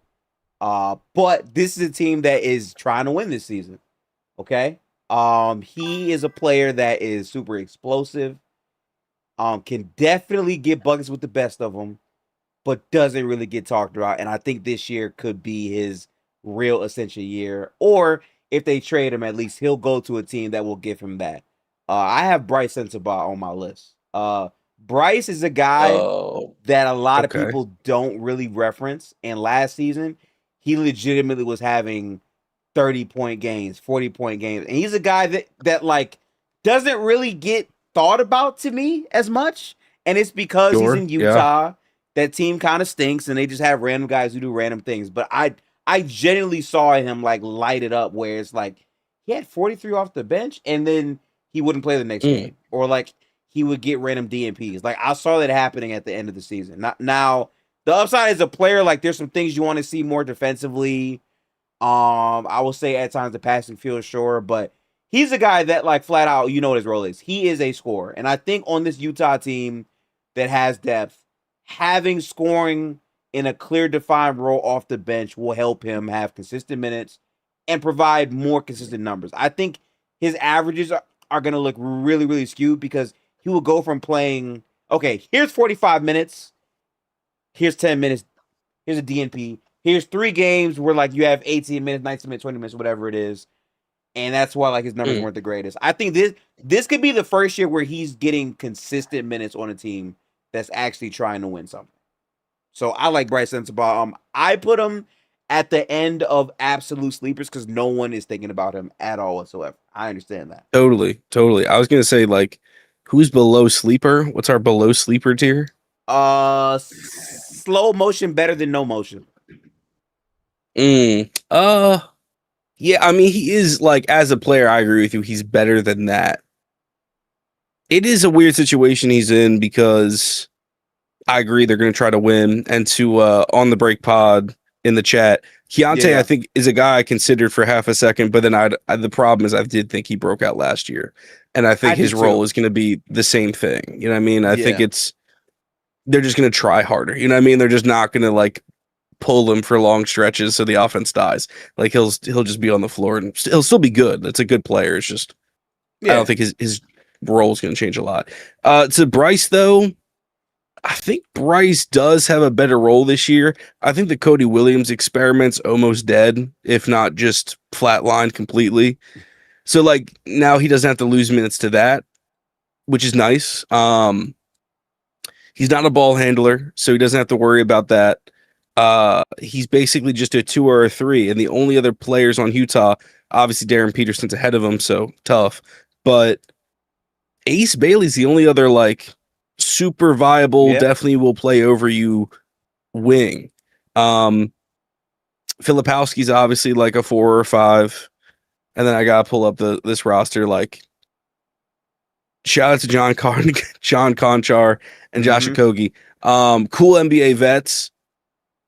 I'd like to think that Will Hardy is going to prefer Bryce. Take the young player who definitely showed flashes. I think he was impressed, and yeah, probably was a case of Utah just needed to suck. So Bryce, sorry you couldn't play that much because you were kind of Yeah. good. I like that. That's a good shout. I do think he is sleeper for sure because I mean, let's face it. If Yeah. you're in Utah, you're already kind of just guaranteed sleeper because people Yeah. are asleep, not watching you. Listen, I Sad am very truth. aware of what tier he's in because I knew saying his name, no one in life is thinking about. Like, no one in life is trying to rank Bryce Sensabaugh on any tier list. But he is a guy that I saw so many games of last season where it's like the dude is killing in the first half. He don't play the rest of the game because they're taking. Like, I saw it, Yeah, that's a bro. great shout. Yeah, like it happens so much all the time. So like in my brain, I'm like, okay, if he has a consistent role now where like he's playing, let's say 23 minutes a night at the very least. If Yeah, I just saw any kind him of get consistency. Yeah. yeah, like he's having games where he has high 30s, high 40s, and it's off the bench. Like he's coming in knowing I'm not gonna get much burn. I'm a I'm gonna put ball in hoop. I think that still matters. So Sure, I do think the role is going to be a little different, though. I think it's a shame I can see that. because when you tank, anyone can go get theirs. Like that was the whole Collier thing of like, oh my goodness, this dude's like a great high leverage playmaker. It's because coach said roll the ball up and you get to dribble the whole time. Hey, congrats. Like you're our tank commander. Bryce, sure. Go get 15 shots. You go scorching great as long as we lose by 5. You know what I mean? Like so that job's going to change a little bit because Marketing and Triple J have to play. We're going to be a little bit serious. But to your point, you don't score 40 in the league just off of sheer dumb luck multiple times. So he's a good player. I think he's definitely going to carve out a nice role, and he definitely should be on Sleeper because Utah is on Sleeper. Yeah. I think Tyson might break out a bit in Cleveland given the lack of scoring after Mobley, Mitchell, Harden. I wonder if his name will come up for us. It's a great name you have there, though, for sure. We'll see. Actually, Derek, who's your next guy? I was going to say, like, I mean, a spoiler, he didn't make my list. I did heavily consider. That's a great shout. Okay. I went with George over Tyson basically as my wing. Okay. Yeah, I actually don't have any wings anymore. My last 3 guys are 2 guards, one I'll say right now, and 1 big. So I don't mind this guy not technically making the cut. We mentioned him earlier. Mm-hmm. You could argue he already had his breakout season last year on a super stinky team, but to get another player, I mean, I was in multiple streams with you, multiple streams with Real Talk. We talked about many times of like, yeah, we want this player. He'd be really cool to have. It's Ryan Rollins. Ryan Rollins, yeah. I think like he was in such a messy situation last year. Giannis, obviously, that whole drama. Rivers being deeply unserious earlier, like there was a lot of distractions, and Rollins wasn't given, I think, like a great script on a game-to-game basis. And he just went out and hooped, and I think he's a great story because he actually, if I'm not mistaken, he started with your franchise back in the day and couldn't find like a permanent role. He was very much a two-way player for our team. Yeah, completely. Yeah. And that happens. Like, and it's a great story to find. Like, guy has to bounce around a little bit. Still super young. I think he's under 25 still. Don't forget the tweets to Cam Thomas. I'm still praying for him to get back in the league. I love Cam Thomas, and I'm praying the opposite. I'm praying for his downfall. Nah, I actively don't think about him. But I think Rollins, I mean, the two-way viability is also really interesting, but I'm looking at the Bucks this year. Obviously, removing Giannis is crazy. So the door opens. We know Tyler Hero is going to get his shots up. Like that's a number 1 shot taker for sure. For sure. Yes. Yeah, absolutely. After that, though, I think it's just wide open. Miles Turner is just a guy. Shout out to Jaquez. He's a guy. He might get traded mid-season, by the way. Sure. I mean, you could honestly say everyone else on the Bucks is trade bait. Yeah. Probably should be. But I think Rollins is going to get a lot of usage. Hero is not like a true PG, really good guard, but he's obviously at his best being off the ball, coming off screens and then creating offense that way. Rollins, I think, is just going to have more on ball usage from the whole jump, and I think that's where his production could just shoot up. Obviously, we both think the Bucks are going to suck once again. Probably. Possibly the worst in the league, like level suck. But what do you say with like a really good producer? Like, maybe this is hot. I think he could basically be what Keontae George was last year. I really don't think that's crazy. And like, I might like him more because of what he can rise to defensively. He's a pretty cool player to me, man. I don't know. I think there's moments. I have to think about how I like the roster for the full year. Because you have him, you have Tyler Hero, you have obviously Khalil Ware, which is very. I thought about him. I think for this list, not yet. Didn't really come to it. Not yet to me either. I think this is just gonna be a extension bridge of a season where he's just playing like a starter again, and I think once they like kind of figure some things out, I think next season will be the breakout for Ryan Rollins again. And he did really break out last year for sure. So, yeah. Yeah, But I don't exactly. hate That's what I'm that. saying. Yeah, Yeah. I don't mind if he doesn't make the cut because of that, but I don't know. I think it's going to be pretty crazy production, It's even if it is weird stinky. because on paper, like it sounds like we're describing slow motion better than no motion. Like That's fair. he'll still be around. Yeah.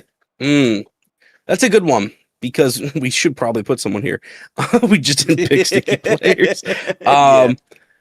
But no, I think it's a pretty good take. Because it is like, who cares if you put up 25 a game on a trash team? You know what I mean? Like, ugh. But yeah, I don't know. I honestly, let's put him in that tier. Let's put him in that Okay. tier Okay, for for sure. the sake that the Bucks stink royally. He's probably going to be there for a minute, and they're definitely not going to be serious for 2 years. Yeah. So I think you I know, think that's fair. it's like a Zach Levine kind of situation a little bit, where it's like we respect you from a distance, but because it's a smelly situation, you have to be in slow motion because no one's going to treat you like you're a winner yet when that team's not going to win. Yeah. But cool. All right, who you got next? Oh man. Um Not gonna hold you. This is a double dip from a team that again I am a fan of that I have not stopped talking about for a lot of the No, offseason. man. Yeah, man. All right, let's get him Listen, out of the man. way. Let's get I, him out of the way. I'm gonna have to cash this Ty Jerome check, man. Talk to me. Talk to me nice, man. Listen, Ty Jerome is gonna have a very good season. I will never let people forget what he was doing for Cleveland in season until he stuck it up in the playoffs. That did happen, but Mm-hmm. had a crazy first round. It just did not show up versus the Pacers when they needed it. And I think he is the key to Memphis being good beyond the front court because when I make the argument that like I think Memphis is gonna do what the Suns did last year, you need guard play, and I think him and I would Sure. say some other stuff like maybe Javon Small or was it Scottie Derrick Pippen Jr. Rose? No, yes, yeah, like those are the guards I'm talking about. But I think Ty Jerome is the only one out of them that like legitimately is a starter level guard talent, and I think that he can show that next to these bigs for sure. I think he is going to be the connector piece between those pieces on the team, and I think because he was already good a couple years ago when he broke away. By the way, another former Warrior player. I think he's going to show some good promise for this group here. I don't I don't know what the production is gonna look like. All I can tell you is he was literally almost putting up 20-point triple doubles, but they didn't play him more than 25 minutes a night legitimately because they were trying to tank. And also he was coming off an injury. So hard to know what the numbers are gonna look like, but I can easily see a 22-6-6 year out of Ty Jerome this year. 100% I can see that. I mean, I don't know where the boards are coming from, but like I get it, man. I mean, that's why like I ultimately had Edie on the list like you. It's just off of sheer volume. There's going to be production. He doesn't suck. Like the playoffs were not. The playoffs weren't him, obviously. And sometimes you're an 82 game player, not a 16 game player. That happens too. Yeah. So like, that's fine. I don't know why I'm so disinterested in Ty Jerome. I like I can maybe it tell you was the why. playoffs. Like, I mean, okay, why? I think the reason why you're not as interested in Ty Jerome is because Ty Jerome isn't a crazy dynamic player. I think he's very much I'm gonna float this shot here, dude. Like he's a very systemic type of player that doesn't have crazy bounce, crazy athleticism. That's He not just that's makes not reads. it. No, I okay. don't mind. I don't mind that. I mean, that's my game. Like literally, my game is slow, not very dynamic. Like push shots and decent jumpers, which is Ty Jerome to a T. But 100%. yeah, I don't know. Maybe I've just convinced myself that the Memphis Grizzlies are going to mostly suck, and he's going to be a factor. Like I just don't see the guard play collectively being enough. But I mean, I'm just rehearsing all my Memphis points at this point. Yeah, Like for sure. they constantly surprise me when they make more with less. Ty Jerome can do that. I'm not really a believer of what he did in 10, 15 games last season, but yeah, off of just sheer usage, raw PRA, it's going to be there. That's not a crazy take. I do maybe on some hate, but also some balancing, want to put him on slow motion. I get that. I do. No. I do That's just get me. that. Yeah. No. But not a I crazy don't. take. I can't push back Yeah. too much on what you said. Yeah. I don't hate the idea of I think slow motion better than no motion. I feel like Ryan Rollins's production compared to Ty Jerome in a fully healthy year. Like I think the biggest thing we're forgetting slightly is that Ty Jerome was more a bench role player for the Cavs and they got traded to Memphis, but was hurt the entire year. So I just think he's gonna get way more opportunity that is gonna make his stuff Then a bit Ryan? louder. I think so. Yeah. I think he's I gonna be don't the know, main man. initiator. I think Tyler Hero is gonna be having the ball in his hands more. I think Ty Jerome. That's where we disagree. I think Rollins Okay. is going to be the same. I think they're going to be the same, basically. Okay. I just think Rollins is also a better player. Okay. On the break, I kind of agree with you with Flash in the Pan, but that is a little too much hate, so I won't push that, but I'm going to push slow motion. Okay, Also fine. it just fits Jerome, you know what I mean? I'm fine to have Ty Jerome in and that same tier. That's okay to me. That's fine. Cause like I do feel like my vision of him, like if I were to lower it a tad bit, like he's still, I would say maybe 18, 4, and 5, and that's very good. For sure. That's like, that's what I've got. yeah. Like that is basically you being the same player you were last season, which is good enough because that's kind of what I think he's gonna be. So it's still a solid player. Yeah, like I said, he's not ass. It's just it's just something about Memphis. It's just a blah. Although I'll say this, so blah. He didn't make my list, but the player I'm like the highest on, I would say in terms of growth is probably Taylor Hendricks. I just didn't have him on my list. I like Taylor Hendricks a lot, but yeah, I didn't know. I thought about it too. Memphis is ripe for that. I think like I thought about Jalen Wells, but then Coward's there, and then sadly Jeremy Grant, who like again another situation. That's a player that's just gonna nuke like my interest in your team a little bit. Yeah, fair. Okay, I mean, okay, so the next player, we're gonna stay with guards. Okay. I think he's the oldest player on both of our lists. Okay. Which is, I guess, a fun fact. This guy, can someone break out at 27 to give that away? I think his team situation just dramatically changed. And so now more eyes are going to be on this team, which obviously subsequently means more on him. Yeah. I think he's always been a winning kind of player, but he came from the opposite of winning to begin his career. Then was just kind of part of Mud Hoops for a bit. You could argue he was part of Mud Hoops last year. Okay. But he's really quietly productive. And I think this season, with the more attention, the instant jumpstart his new teammate will bring to their offense and their transition game, I think this guy's going to thrive. And I think we're going to put a lot more respect on his all-around game, not just his defense, which is his calling card as of right now. But Davion Mitchell is going to be a really good starter next year, man. I like the Davion Mitchell pick, man. Great pick. Great pick. Great pick. He, man, Great like... pick. I thought about it. I did.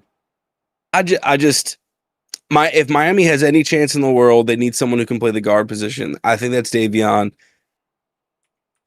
Look, man, it's low volume.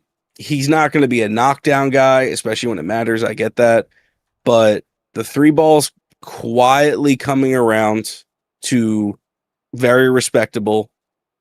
He's secret. Like I was shocked. The last couple of seasons, his finishing around the rim, or I should say, finishing in the paint, maybe not around the rim, but Mm-hmm. has improved quite a bit.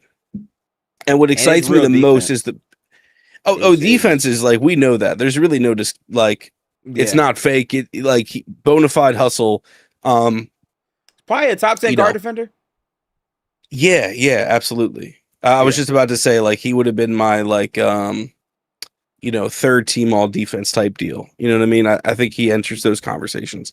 But yeah, I think great defensive like upside. But the bigger thing, man, those pick and roll stats are actually kind of impressive. And he Mm. really does pass the eye test the more you watch. And this is with Bam, Right. who is routinely disappointing me offensively and including in the pick and roll. But now you're putting in Giannis, who I know pick and roll is also maybe not his strong suit. If anything, Dave not gonna be rolling. Yeah, but that's kind of my thing, right? I think a big reason why Dame and Giannis struggled at times is Dame was always going to live on the perimeter, Yeah. especially, in older form. Davion is totally fine with floating, out to a corner after, or just like tucking and diving, and then Giannis takes it from the True. other side. Um, Very so I true. think Giannis is just obviously going to open up Miami's offense, but I think is going to let Davion eat a ton as well. So I think he's just in such a good situation, man. So like my last player is going to also eat because of an addition. I think Davion Mitchell is just in such a good situation and is just an underrated player. So I think that for me, I think he turns into not league on notice because that's mostly Giannis stuff, but I think he should enter the sleeper tier. I can agree with that. I think he's probably right behind Keyshawn. Yeah, I think that's fair. Man, what a He's a list of fun names. watch. I don't know what we're gonna do with Flash in the Pan. To be honest, we can get rid of Flash in the Pan, honestly, because this is like We a didn't come here with hate. yeah. That's the thing. We didn't. Like, I don't know. Do we want to just spitball before we go over our? Because I think we're down to our last players. Do you have like a flash in the pan guy? Like Honestly, me, I don't no. even like like someone who I think people are predicting, but is going to sell, or maybe not just be as good. I don't know. Like I'm trying to think. I had a lot more guys I took off my list because they like aren't going to improve in my opinion, or like they already broke out. Like a Trey Okay. Murphy, wasn't going to make my list because I think he basically just does what he did last year. Okay. So guys like that, I don't know who. Yeah, I'm fine with no flash in the pan. Like I'm not going to get my hate off. Like because there's no fun in it. So who's your last player then, man? I think we're down to our last guys. All right, man. All right. I have been burned by this player a couple of times. Okay. I think last year was the most promising blend, even though I was definitely getting burned on it for the first half of the season before a player went down. I think with the insertion of someone on this team, this player is gonna have his best season. I don't know what the numbers are gonna be.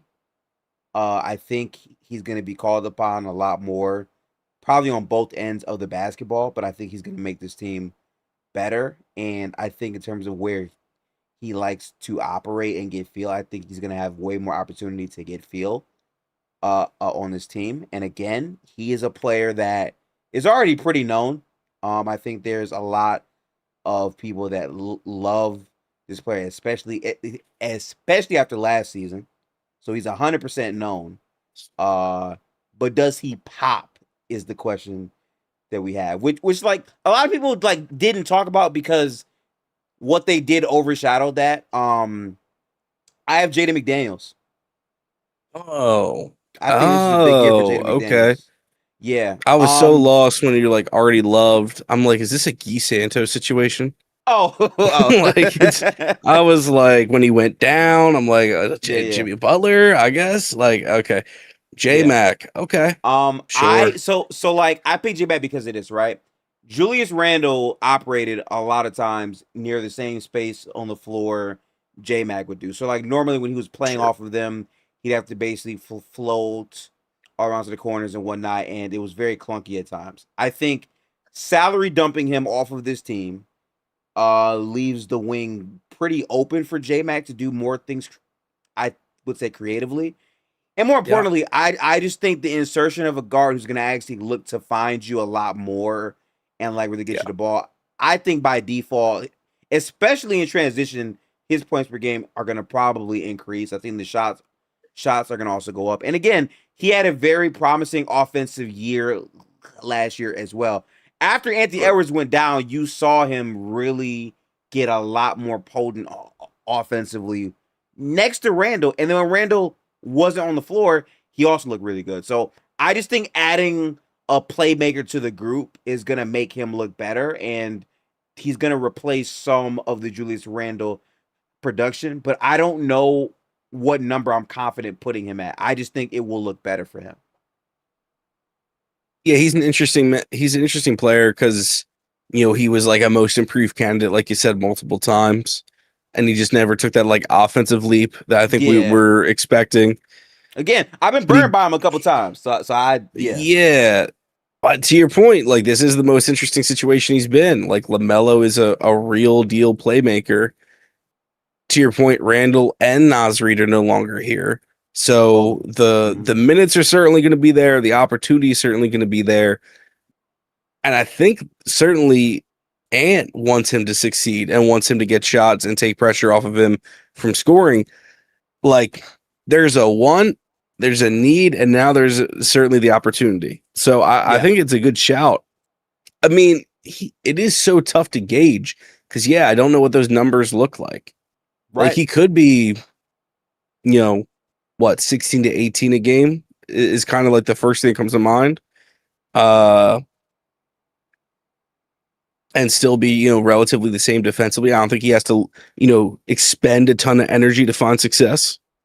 Yeah, it's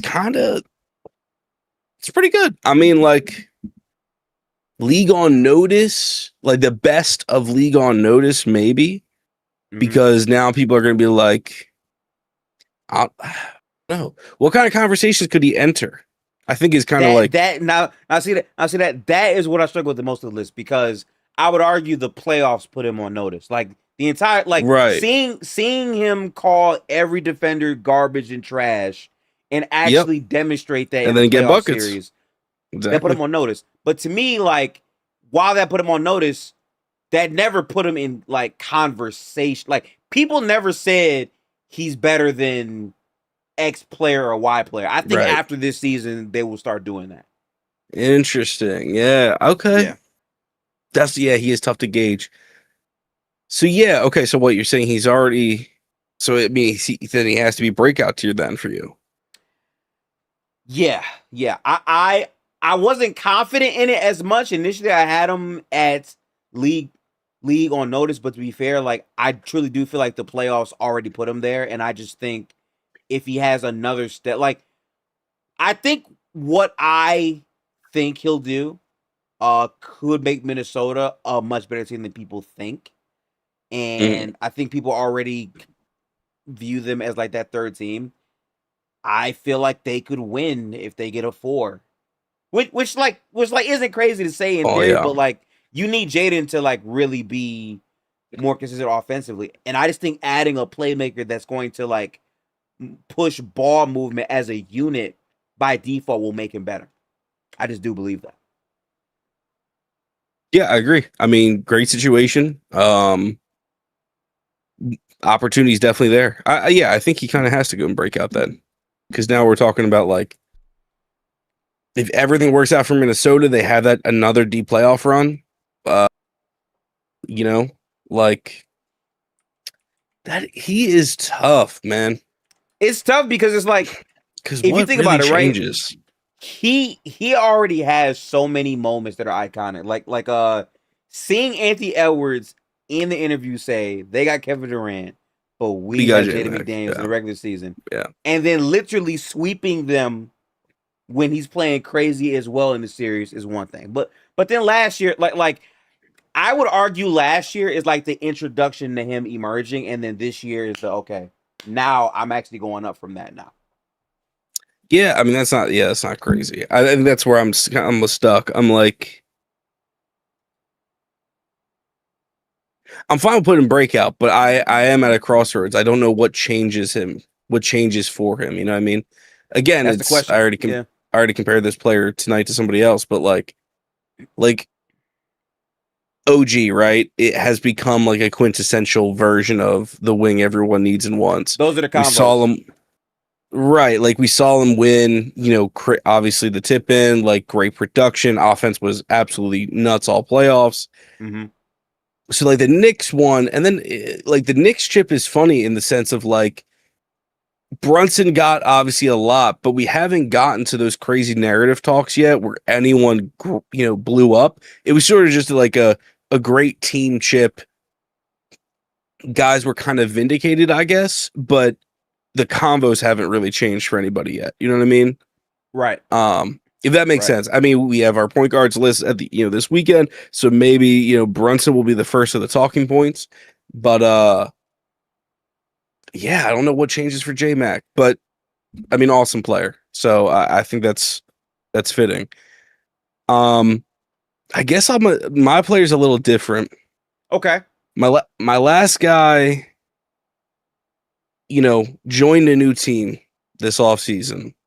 And so he joined a team that has their, Giannis kind of situation. So like a Davion, this guy has made my list in big part because he's, joined a super dynamic MVP caliber player. And he's coming from a situation that, no one was really tuning in. He was kind of boring, but he just has these baseline production impact numbers or value that makes you think, all right, he's already pretty good. With this player now, he could become amazing. All-star potential. Mm-hmm. Dare I say all NBA, Jalen Duren-esque, like what he got. You know what I mean? Because they're going to be a decent team. They're certainly going to get the recognition because it's the biggest market around. Walker Kessler was my last guy. Walker Kessler. I forgot about Walker Kessler. Damn, that's a good pick. Wow. Honestly gifted, like everything I just said, like that. aside, literally the reason he had to make the list. I saw what Luka did for Jackson Hayes. Yeah. What Luka did for Jackson Hayes and turning him into a viable center for 26 minutes a night. Oh no, beyond that, Derek, turning him into a Slovenian. That's how crazy it was. Turn him to a Slovenian. Literally change his life, change his genetics. Like, yeah, crazy stuff. Damn, that's a good name. Honestly, what a name! Wow. I think it's really hard to like the potential. Obviously, games, right? He didn't play like it all last year. It was good base. So he has to be healthy, but we have to say that for everybody. Yeah, of course. But if he's healthy, that's 12-12 right there. You know what I mean? Yeah. In an ED situation, be on the floor, and he's already better than ED right now. Now, obviously, you can say that's like, experience and all that. That's fine. But my point is, like, if your baseline is just good center, I think and then you probably, that's what I'm saying. Like, he has to be breakout just off of, if he's already good center, you could say very good center if the defense is legit. You take it to another, like with Luka, dude, I don't know. He might be like 20-13 with like 3 blocks in LA when everyone's watching. I genuinely did not contemplate this player for my list. Actually, I missed this player, but yeah, as a sicko that was watching Jazz game, especially at the beginning of the year, the shit Walker Kessler was on. he was shooting threes. He was rebounding. Right. I mean, He was getting iso outside. Like, now granted, God only forbid like he hits a a pick and pop. yeah, like only like a 7 or 9 game sample size. But I swear to God, in that sample, I'm like, Mark Kessler gonna be nice as hell this year. And he's always been a guy that we know is a good rim protector. Like Right. he is the guy that if you're doing a draft with like all your friends and like you're drafting players in the league or whatever, like he's the guy that like, okay, I need a rim protector for value that no one's gonna say Walker Kessler because Exactly. Yeah. yeah. But now it's like he would be on a team where it's like you're playing with Luca who literally makes every big better for the most part for sure. And you can pop a little bit. I do so okay. The thing Walker Kessler has to do though is he has to insert himself more offensively. And he was showing glimpses of that last year before he got hurt.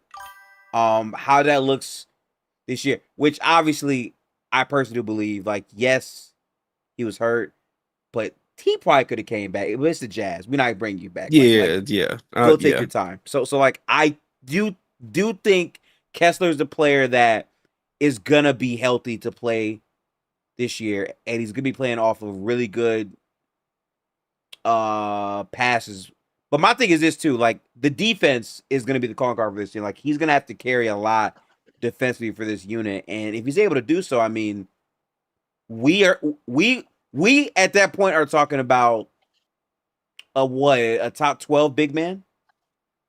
Maybe top 10? You could put it. Yeah, I was gonna say you could put him into some real combos because I mean, the thing about it, it's like Luca. We didn't even mention Reeves, but obviously Reeves, very dynamic guard. He knows how to get guys involved. No shade on that. It's just Luca's possibly the best in the world at that right now.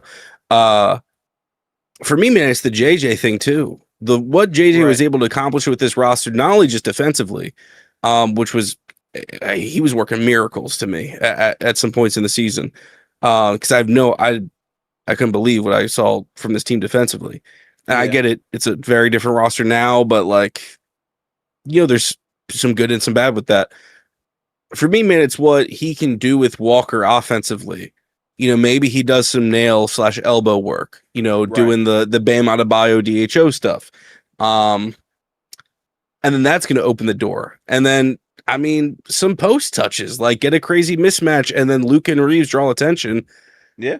Just put the ball in the basket. Big hand ball basket, Right. It's not a Gobert situation where we got to worry about the bricks. Like, Kessler can put ball in hoop when it's right there. So that's where it just feels like the potential sky high. And then obviously, again, we have to see it. But Walker is like athletic enough to be a lob threat as well. Like, I get it. He's not the supreme athlete, but he was pretty good in Utah finishing lobs. So, like, already that feeds Luka and AR's game. I just think it's just a match made in heaven for that. And then, like you said, if they're able to be league average defensively and everyone's already watching because of Luka, and they're like, what, 6th or 7th in the West? He's maybe better, who knows? He's going to be in combos even if we don't like him. He has the potential to have the production to back it up. And now we're definitely talking top 10 center. Especially when, like, you consider he's already been in these big man conversations before this. It's just the Jazz, so no one talks about it. But he's always been lurking somewhere in these combos all the time. I mean, shoot, Gifted, like, the real comp, the comp I ended up coming down to for Kessler was Zoo. Was Zoo Zubac. from a couple of years ago. Like, why can't he just do exactly that? If Harden could get Zoo to do that, can Luka not do the same? For Kessler. The only thing I would say is that while they're both big body, the way I view it at least, I think Zubac is just a much better offensive player because of his feel offensively. I think Walker Kessler, he's a better post and touch player. Yes, that's what I mean. Yeah, but I think Kessler's as good, if not better. How I want to say this, like lob/rim finisher. I think he's got that. Yeah. Like, I think Zoo, 3 to 6 feet or 3 to 8 feet, whatever metric you want to say, away from the basket, that hook shot, Zubac's got that every day. Kessler, like literally ball in basket, dump off, lob. Yeah. I think that's where Kessler's going to live, and he's going to eat, and he's going to do the exact same thing. Right. So, I mean, but my point is bringing that back again. I think defensive impact. I think Kessler's going to be basically the same of what Zubats did with the Clippers. What If is that? not 2 years better. ago now. That's what I'm saying. If not better, Yeah. Zoo was in. You were having him in combos like top 6, top 5 center He in the was league that year. he was very much in an all NBA conversation for me. He was Right. very much I in that. think Yeah. if Duran can flirt with that last year for all NBA third team, sadly Great hurting your point. team in the process. Yes. I think. Still not I mean, yeah, exactly. Still not getting that money. But I Right. think Kessler is on the verge of the exact same thing. He was my other all NBA flirtation, all star I like that pick. Yeah. player, along with like a Brandon Miller. And I think he almost has an easier pathway to do it. Yeah, I got no pushback. I think that's a great player. Ironically, all the players in our tier, even though it's different reasons, you can see breakout for all these guys. Oh, definitely. Yeah. Absolutely. Now, I will say this: we only have 2 players in the slow motion, greater than no motion tier. What we could do to remedy this is move some guys from league on notice and absolute down a bit. That's fine. So I'm trying to think of what personally for me, I'm okay to move. I'm okay to move either Matas or Bryce down slow motion if I had to do it. I'm not mad at that. So like the reasoning for Matas is what is it, year 3 for Matas? Yes. Yeah. Right? I think the reasoning to like move him down is because of the Caleb Wilson draw and him not really being a great self creator, but he's more plug and play. I think the Sure. reasoning for Bryce is that Bryce's role isn't clearly defined. Like, yes, he's a backup guard and whatnot, but like there's a lot of moving parts in Utah, and also like I'm not sure like how much the coach is like ready to like give him the leash and be the guy off the bench to score. But I just think he has more. I think Bryce has more self creation chops than Matas. Is what it comes down to for me, at least. Yeah. I mean, I'm fine with. I think both. How do I want to explain this? Like, Buzelis is in a better growth area as far as you'll get the on-ball reps because Chicago's not that serious and it's kind of lacking in that department. Bryce is in the situation the team is better and better constructed, but that's limiting his, touches in that. Like Bryce might literally be a better, creator just off of sheer like skill per se, but I don't think he's going to get the opportunity to showcase this. Compared to I think in Chicago, Buzelis might actually have the opportunity to showcase it more, even if he's worse at it. So, but either way, I'm fine with moving them both down. Because Buzelis is like tougher to predict. It might be more like raw PRA versus like genuine, like bona fide improvement. And Bryce, I feel like is more of like that microwave score where he's got like a lower ceiling, I guess is like a way to put it. So I'm fine with that. I think that's fair. All right, so that would be Bryce to slow and then Matas also to slow. I think if we want to, I don't know if that's gonna make it look prettier, but we can do that. So that would look like this. Let's see. So that would look like this basically. What is that? 1, 2, 3, 4. That leaves 3 players in. Okay. Is there anyone from league or notice you would drop down? So we got Sar, we got Edie, we got Giddy, we got Wallace, Richard. I'm trying to think like, we do need like one more for that. I mean, that's the problem is we're gonna have like the breakout players. Are the breakout players gonna be the highest tier, like the most amount? Probably, right? Yeah. Yeah, I guess so. Like I thought I about don't know. like trying to make it even between all tiers in terms of player, but that means we'd have to add more players actively into the pool to match it. Yeah. We did that. which would mean like one more, I think, motion player and two more absolute. So that's interesting. I don't know if that's the right way of thinking for this, though. I don't know. Yeah, I mean, I'm trying to think of who would I even put in like slow motion. Because I'm looking at like this list. Like Keegan Murray probably would have been my flash of the pan guy. Like Nah, I was yeah, holding out, yeah. I was holding out hope on him for so long. Low key Christian Brown, flash in the pan. I Yeah, would say, I do have a sleeper that didn't make my list, but like definitely could have been there. Um, okay. I was I would say Joan Berenger. Mm, second year guy though, right? He He's a is a rookie second last year year. guy, so Yeah, so yeah, he's just I think he sleeper, yes, by definition, but I think he's even harder to predict because like Gobert's definitely. plays games and stuff, like There's a guy we could say, but it's hard because I think he's already well liked, and he is another second year guy. I was gonna say CMB. yeah, same problem. That is the only reason I left him off the list. I mean, like Yep. it's funny you were talking about like Cooper Flag and like the breakout potential. I was thinking of Scotty for the same thing. Right. Like Scotty, I think it seemed he broke too many rules too. He's also a former All Star, but like Yeah. he could make Yeah. the All NBA like leap. Like he really might just soar.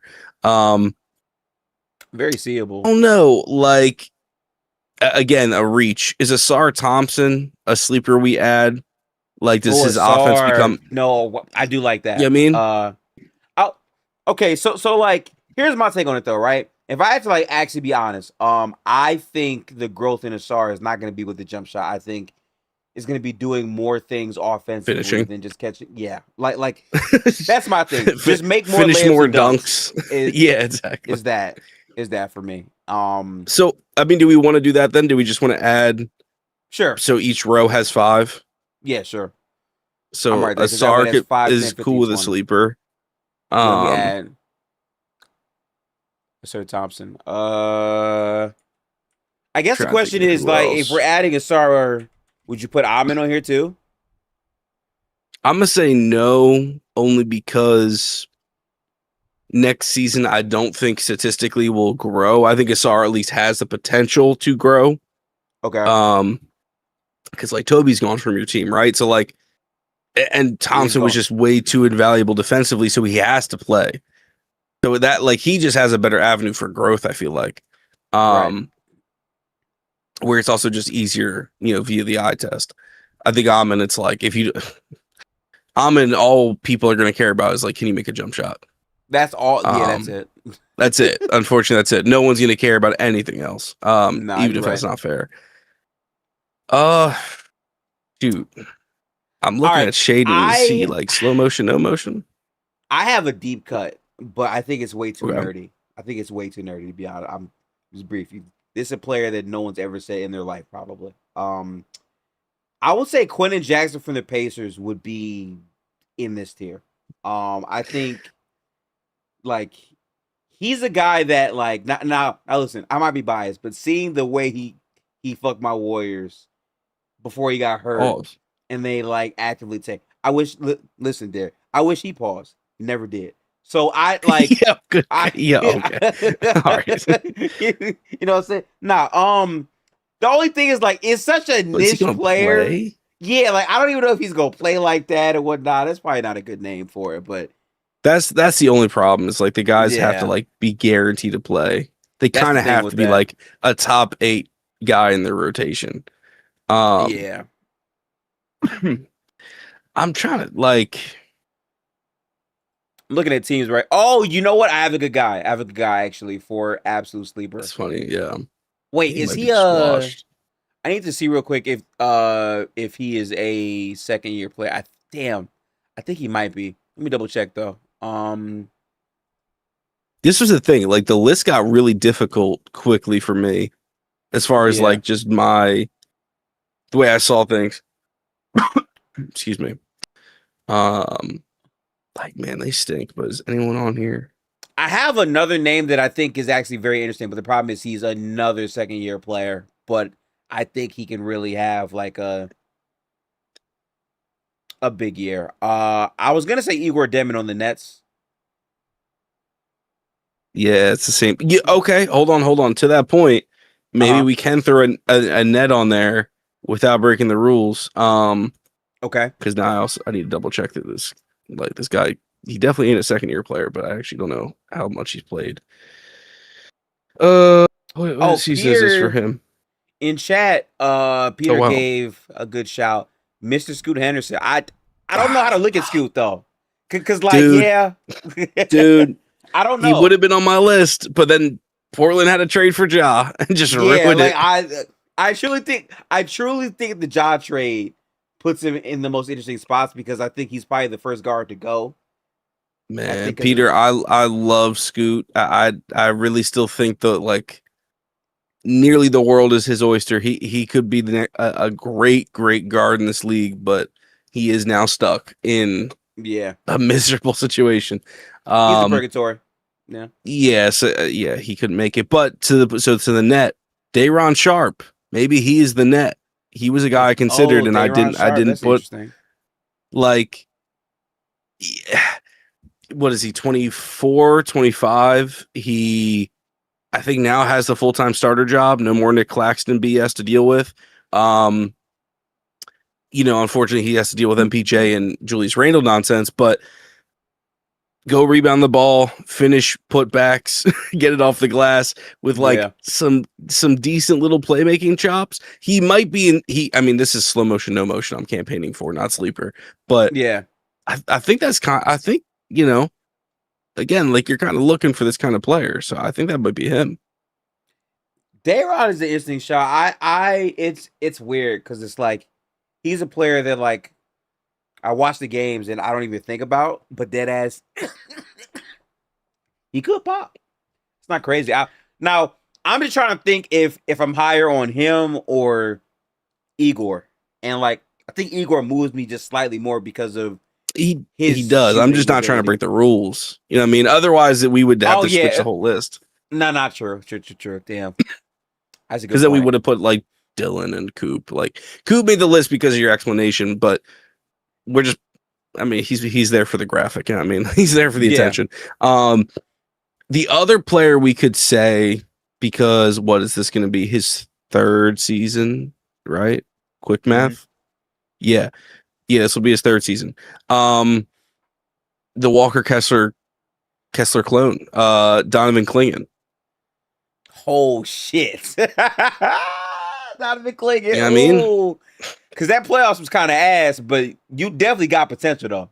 You He's 100% got got like potential. he should be a Yeah. sleeper, right? Like his defensive metrics are stupid, stupidly good. That is, uh, he rebounds, puts ball in basket, and kind of can pass for a center. You know what I mean? So like, he might be the more interesting Dayron Sharp, sadly, but Honestly, I would probably choose Klingon over Dayron Sharp if you put a gun in my head.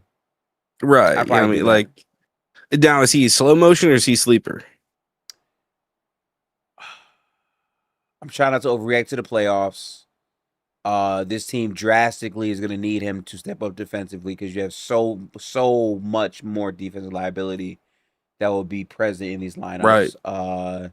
You're still a young player. You can still rebound the ball pretty. Honestly, yeah, I would put him in that. I would do that. What sleeper? Yeah, yeah, I'm leaning sleeper too because even I would do like that. to your point, he's got more pressure defensively to uphold, but also he's got better playmakers. Like so, whatever Ja is at this point, probably still a good passer. Like that'll help. And then obviously Dame's gravity, like, there's still things that'll help him offensively. Um, I don't all hate right, that. so yeah, Klingon can be our last sleeper. So we just need one more slow motion, right? One more slow motion player. Let me think. Like Dayron's there. Hmm. I guess we have to like slow motion's like younger too, maybe. Because like I'm also looking at the list that's already there. Like Dyson Daniels, dude, I think it's a bad rep. Dyson. No, I know exactly what you said, Dyson. I Yeah, I get it. mean, like Promise you, I get it. Oh, he's a that's good funny. player that just cannot shoot. So, Yeah, yeah. but he might not fit the criteria. By the way, Yeah, appreciate the everybody else is follow on Twitch, like a Destin713. star. We're literally at the end of the tier list, and we're trying to think of the last few players to add here in the slow Yo, motion tier. Kaminga's not signed yet, is he? Yo, God, no, keep him away from this Is he no motion? list. No more. Well, listen, factually, he asked me because his agent convinced him to go through all this bullshit just to sign the contract. True. Anyway, that thing gets terminated. You go to the Hawks, and then they also don't want you. Like you, he factually is no motion right now. Oh, I have an interesting name that no one's gonna care about, but it's a very interesting name. This guy is a playoff performer. Had some crazy moments last year and the year before in the playoffs. But is really only known for one thing, and he's kind of undersized for his position. Are you interested in a Rui Hachimura? Not really. Like, I mean, like he just played with Luca, and now he's Yeah, he playing did. with a good playmaker, but not Luca level. No, it got Like worse. I literally no one on the Clippers. Because I thought I went team by team. I said, wow, this team stinks. I said this team. It is That tough to team- be an that team looks underperforming low. team Yeah. and have nothing exciting about you. Like that's rough. Like like the Pels were my next team. I keep going back here and I don't know why. Like who the hell is Eve's missing. dead ass? Who? Yeah. By the way, looking at the depth charts again, Yeah. I'm in absolute tears. If you're not familiar, the depth chart for the New Orleans Pelicans right this second goes as follows: DeJounte starting at your 1, Trey Murphy starting at your 2, Sadiq Bey starting at your 3, Zion Williamson starting at your 4, and 6'7" Herbert Jones starting at your 5. Yep. Disgusting. Yves Missy deserves so much better, but I don't think that. Oh, I don't know. Is he like I don't know? Dayron is like they're the same thing. I just realized a name that I completely forgot on my list because I wasn't sure what was happening with the contract stuff and like what team he's going to be on in general, let alone his role. We didn't talk about Peyton Watson at all. Ooh, I that think is a Peyton good Watson name. is a very good name. That is I a don't good name. know. Yeah, I left him off because of the contract stuff, but I mean, Yeah, he is bet because I was looking at like Christian Brown yeah, as well, yeah. and he's in like the trending the wrong way situation. But Payton, like, he did have flashes. He is the athlete they desperately need. He's still young. What is he, like 23? Yeah, he's 23. Yeah, man. Is Peyton a sleeper though, or like No, would you I say think we're he's on done with notice? sleepers. Yeah, I think this is we're looking for the last slow motion, no motion.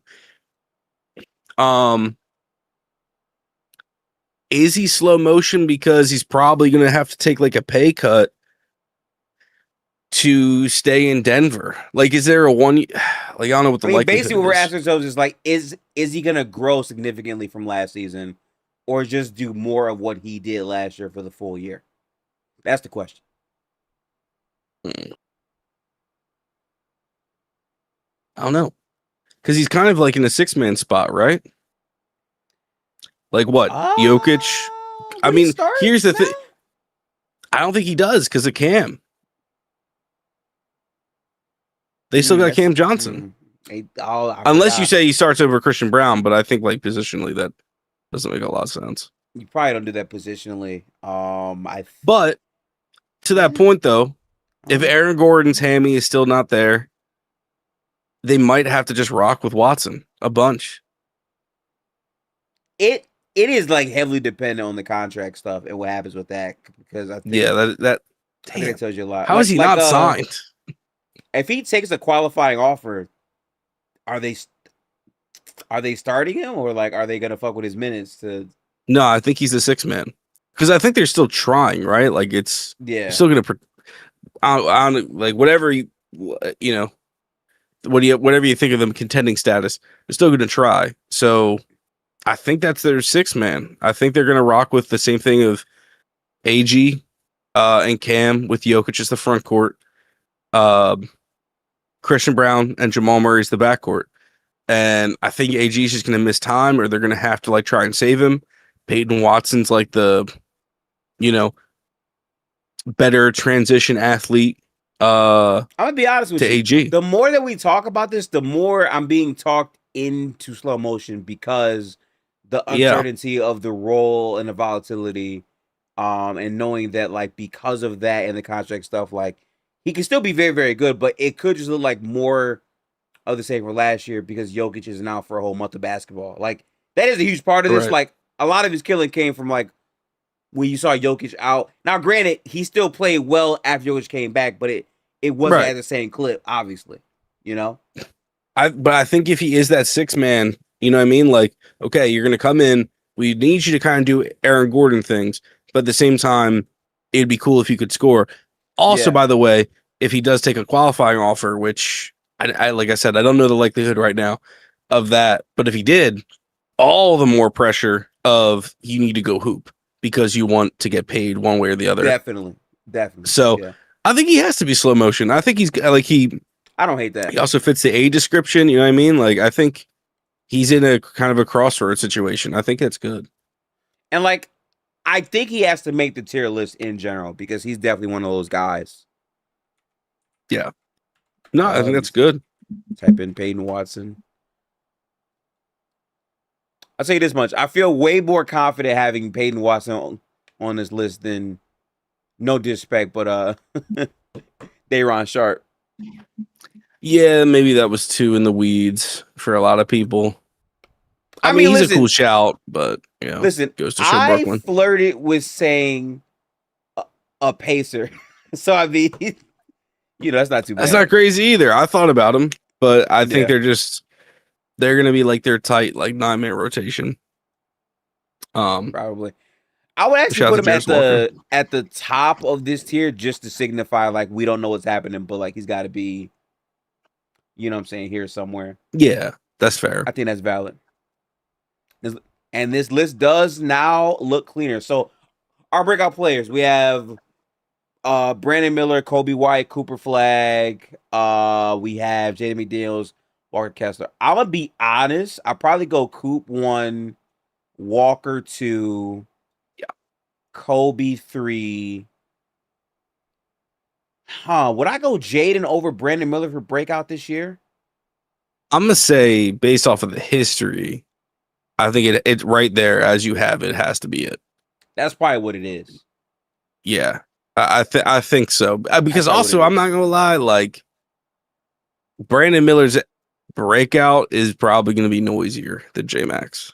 Because of the way he gets it, the points, the rebounds, and right? Like how we talked about. Yeah, that's not crazy. Yeah.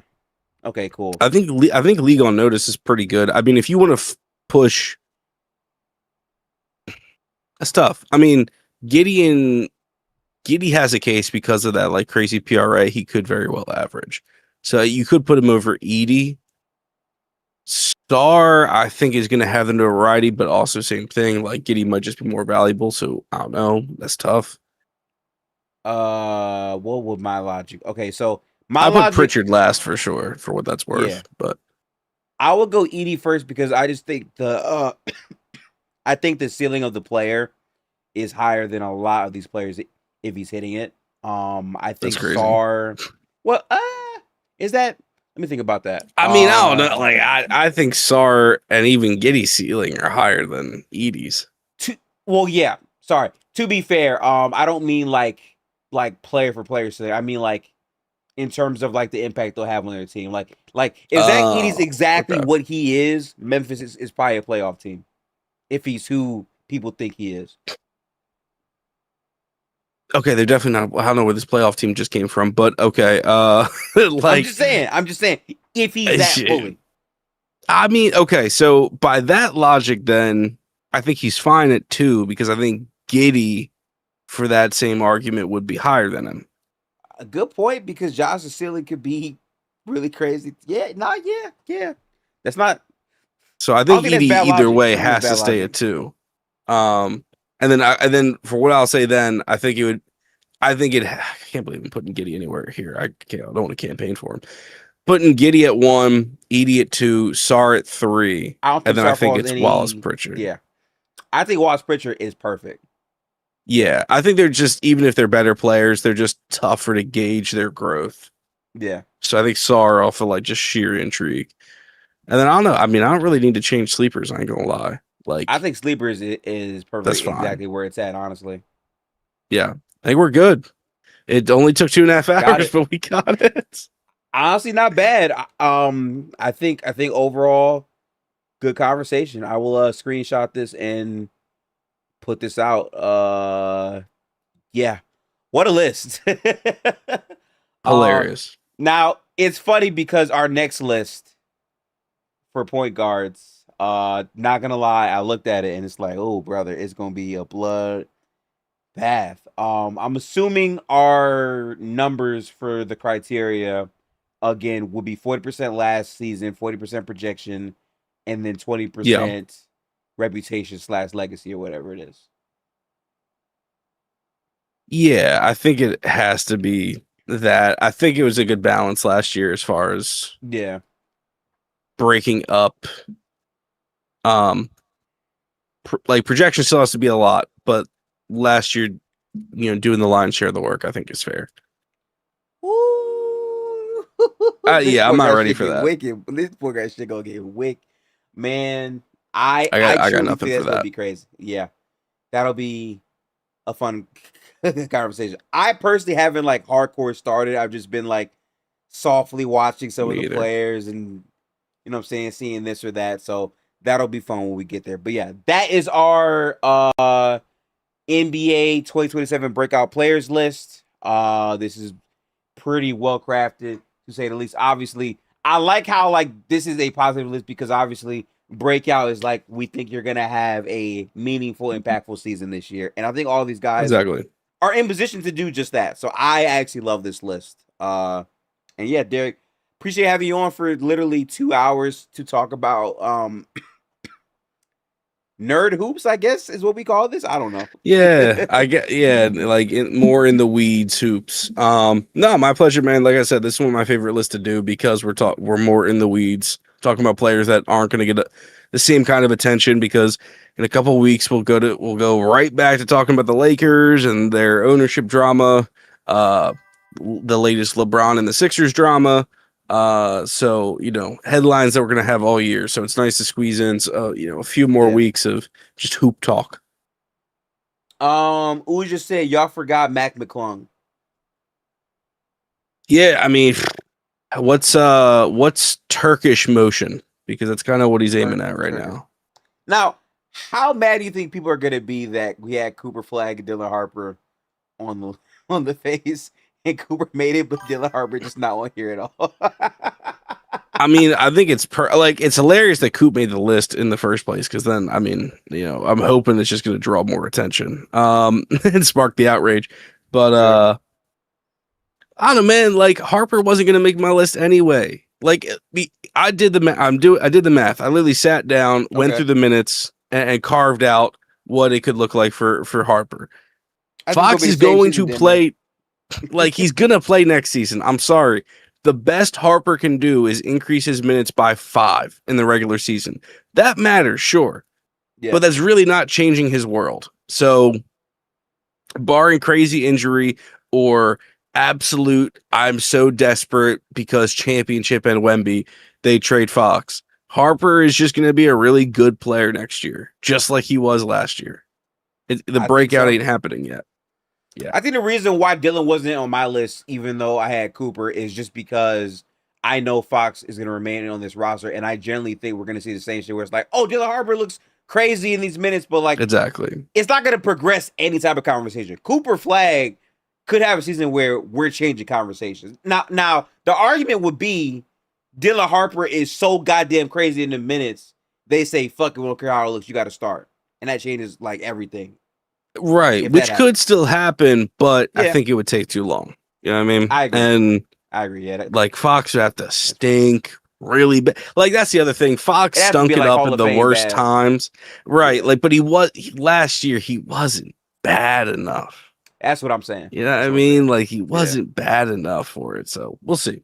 But Yeah, man. Well, yeah. hey, man. List is done here. Later this week we should be watching Ford versus Ferrari in Discord. So tap in. I gotta set the time for that with Luke, but we'll be doing that. Also, Derek, apparently Dune 3 is gonna be available in Grand Rapids. So I'm doing the research of, like, I think Okay. IMAX availability, but this shit is sold out literally everywhere. I'm struggling I'm right now, sure. brother. Yeah. I'm quite certain. Oh man. We'll figure it out. But all right, Yeah. man. Till next time. Alrighty, people. Peace out. We'll catch y'all Friday with Real Talk and also Wes for the NBA point guard list. Hit the like button, share this VOD around, and tell us who y'all think are the most breakout player candidates for this upcoming season. But peace out. Appreciate basketball. We'll catch y'all in the next one. Salute.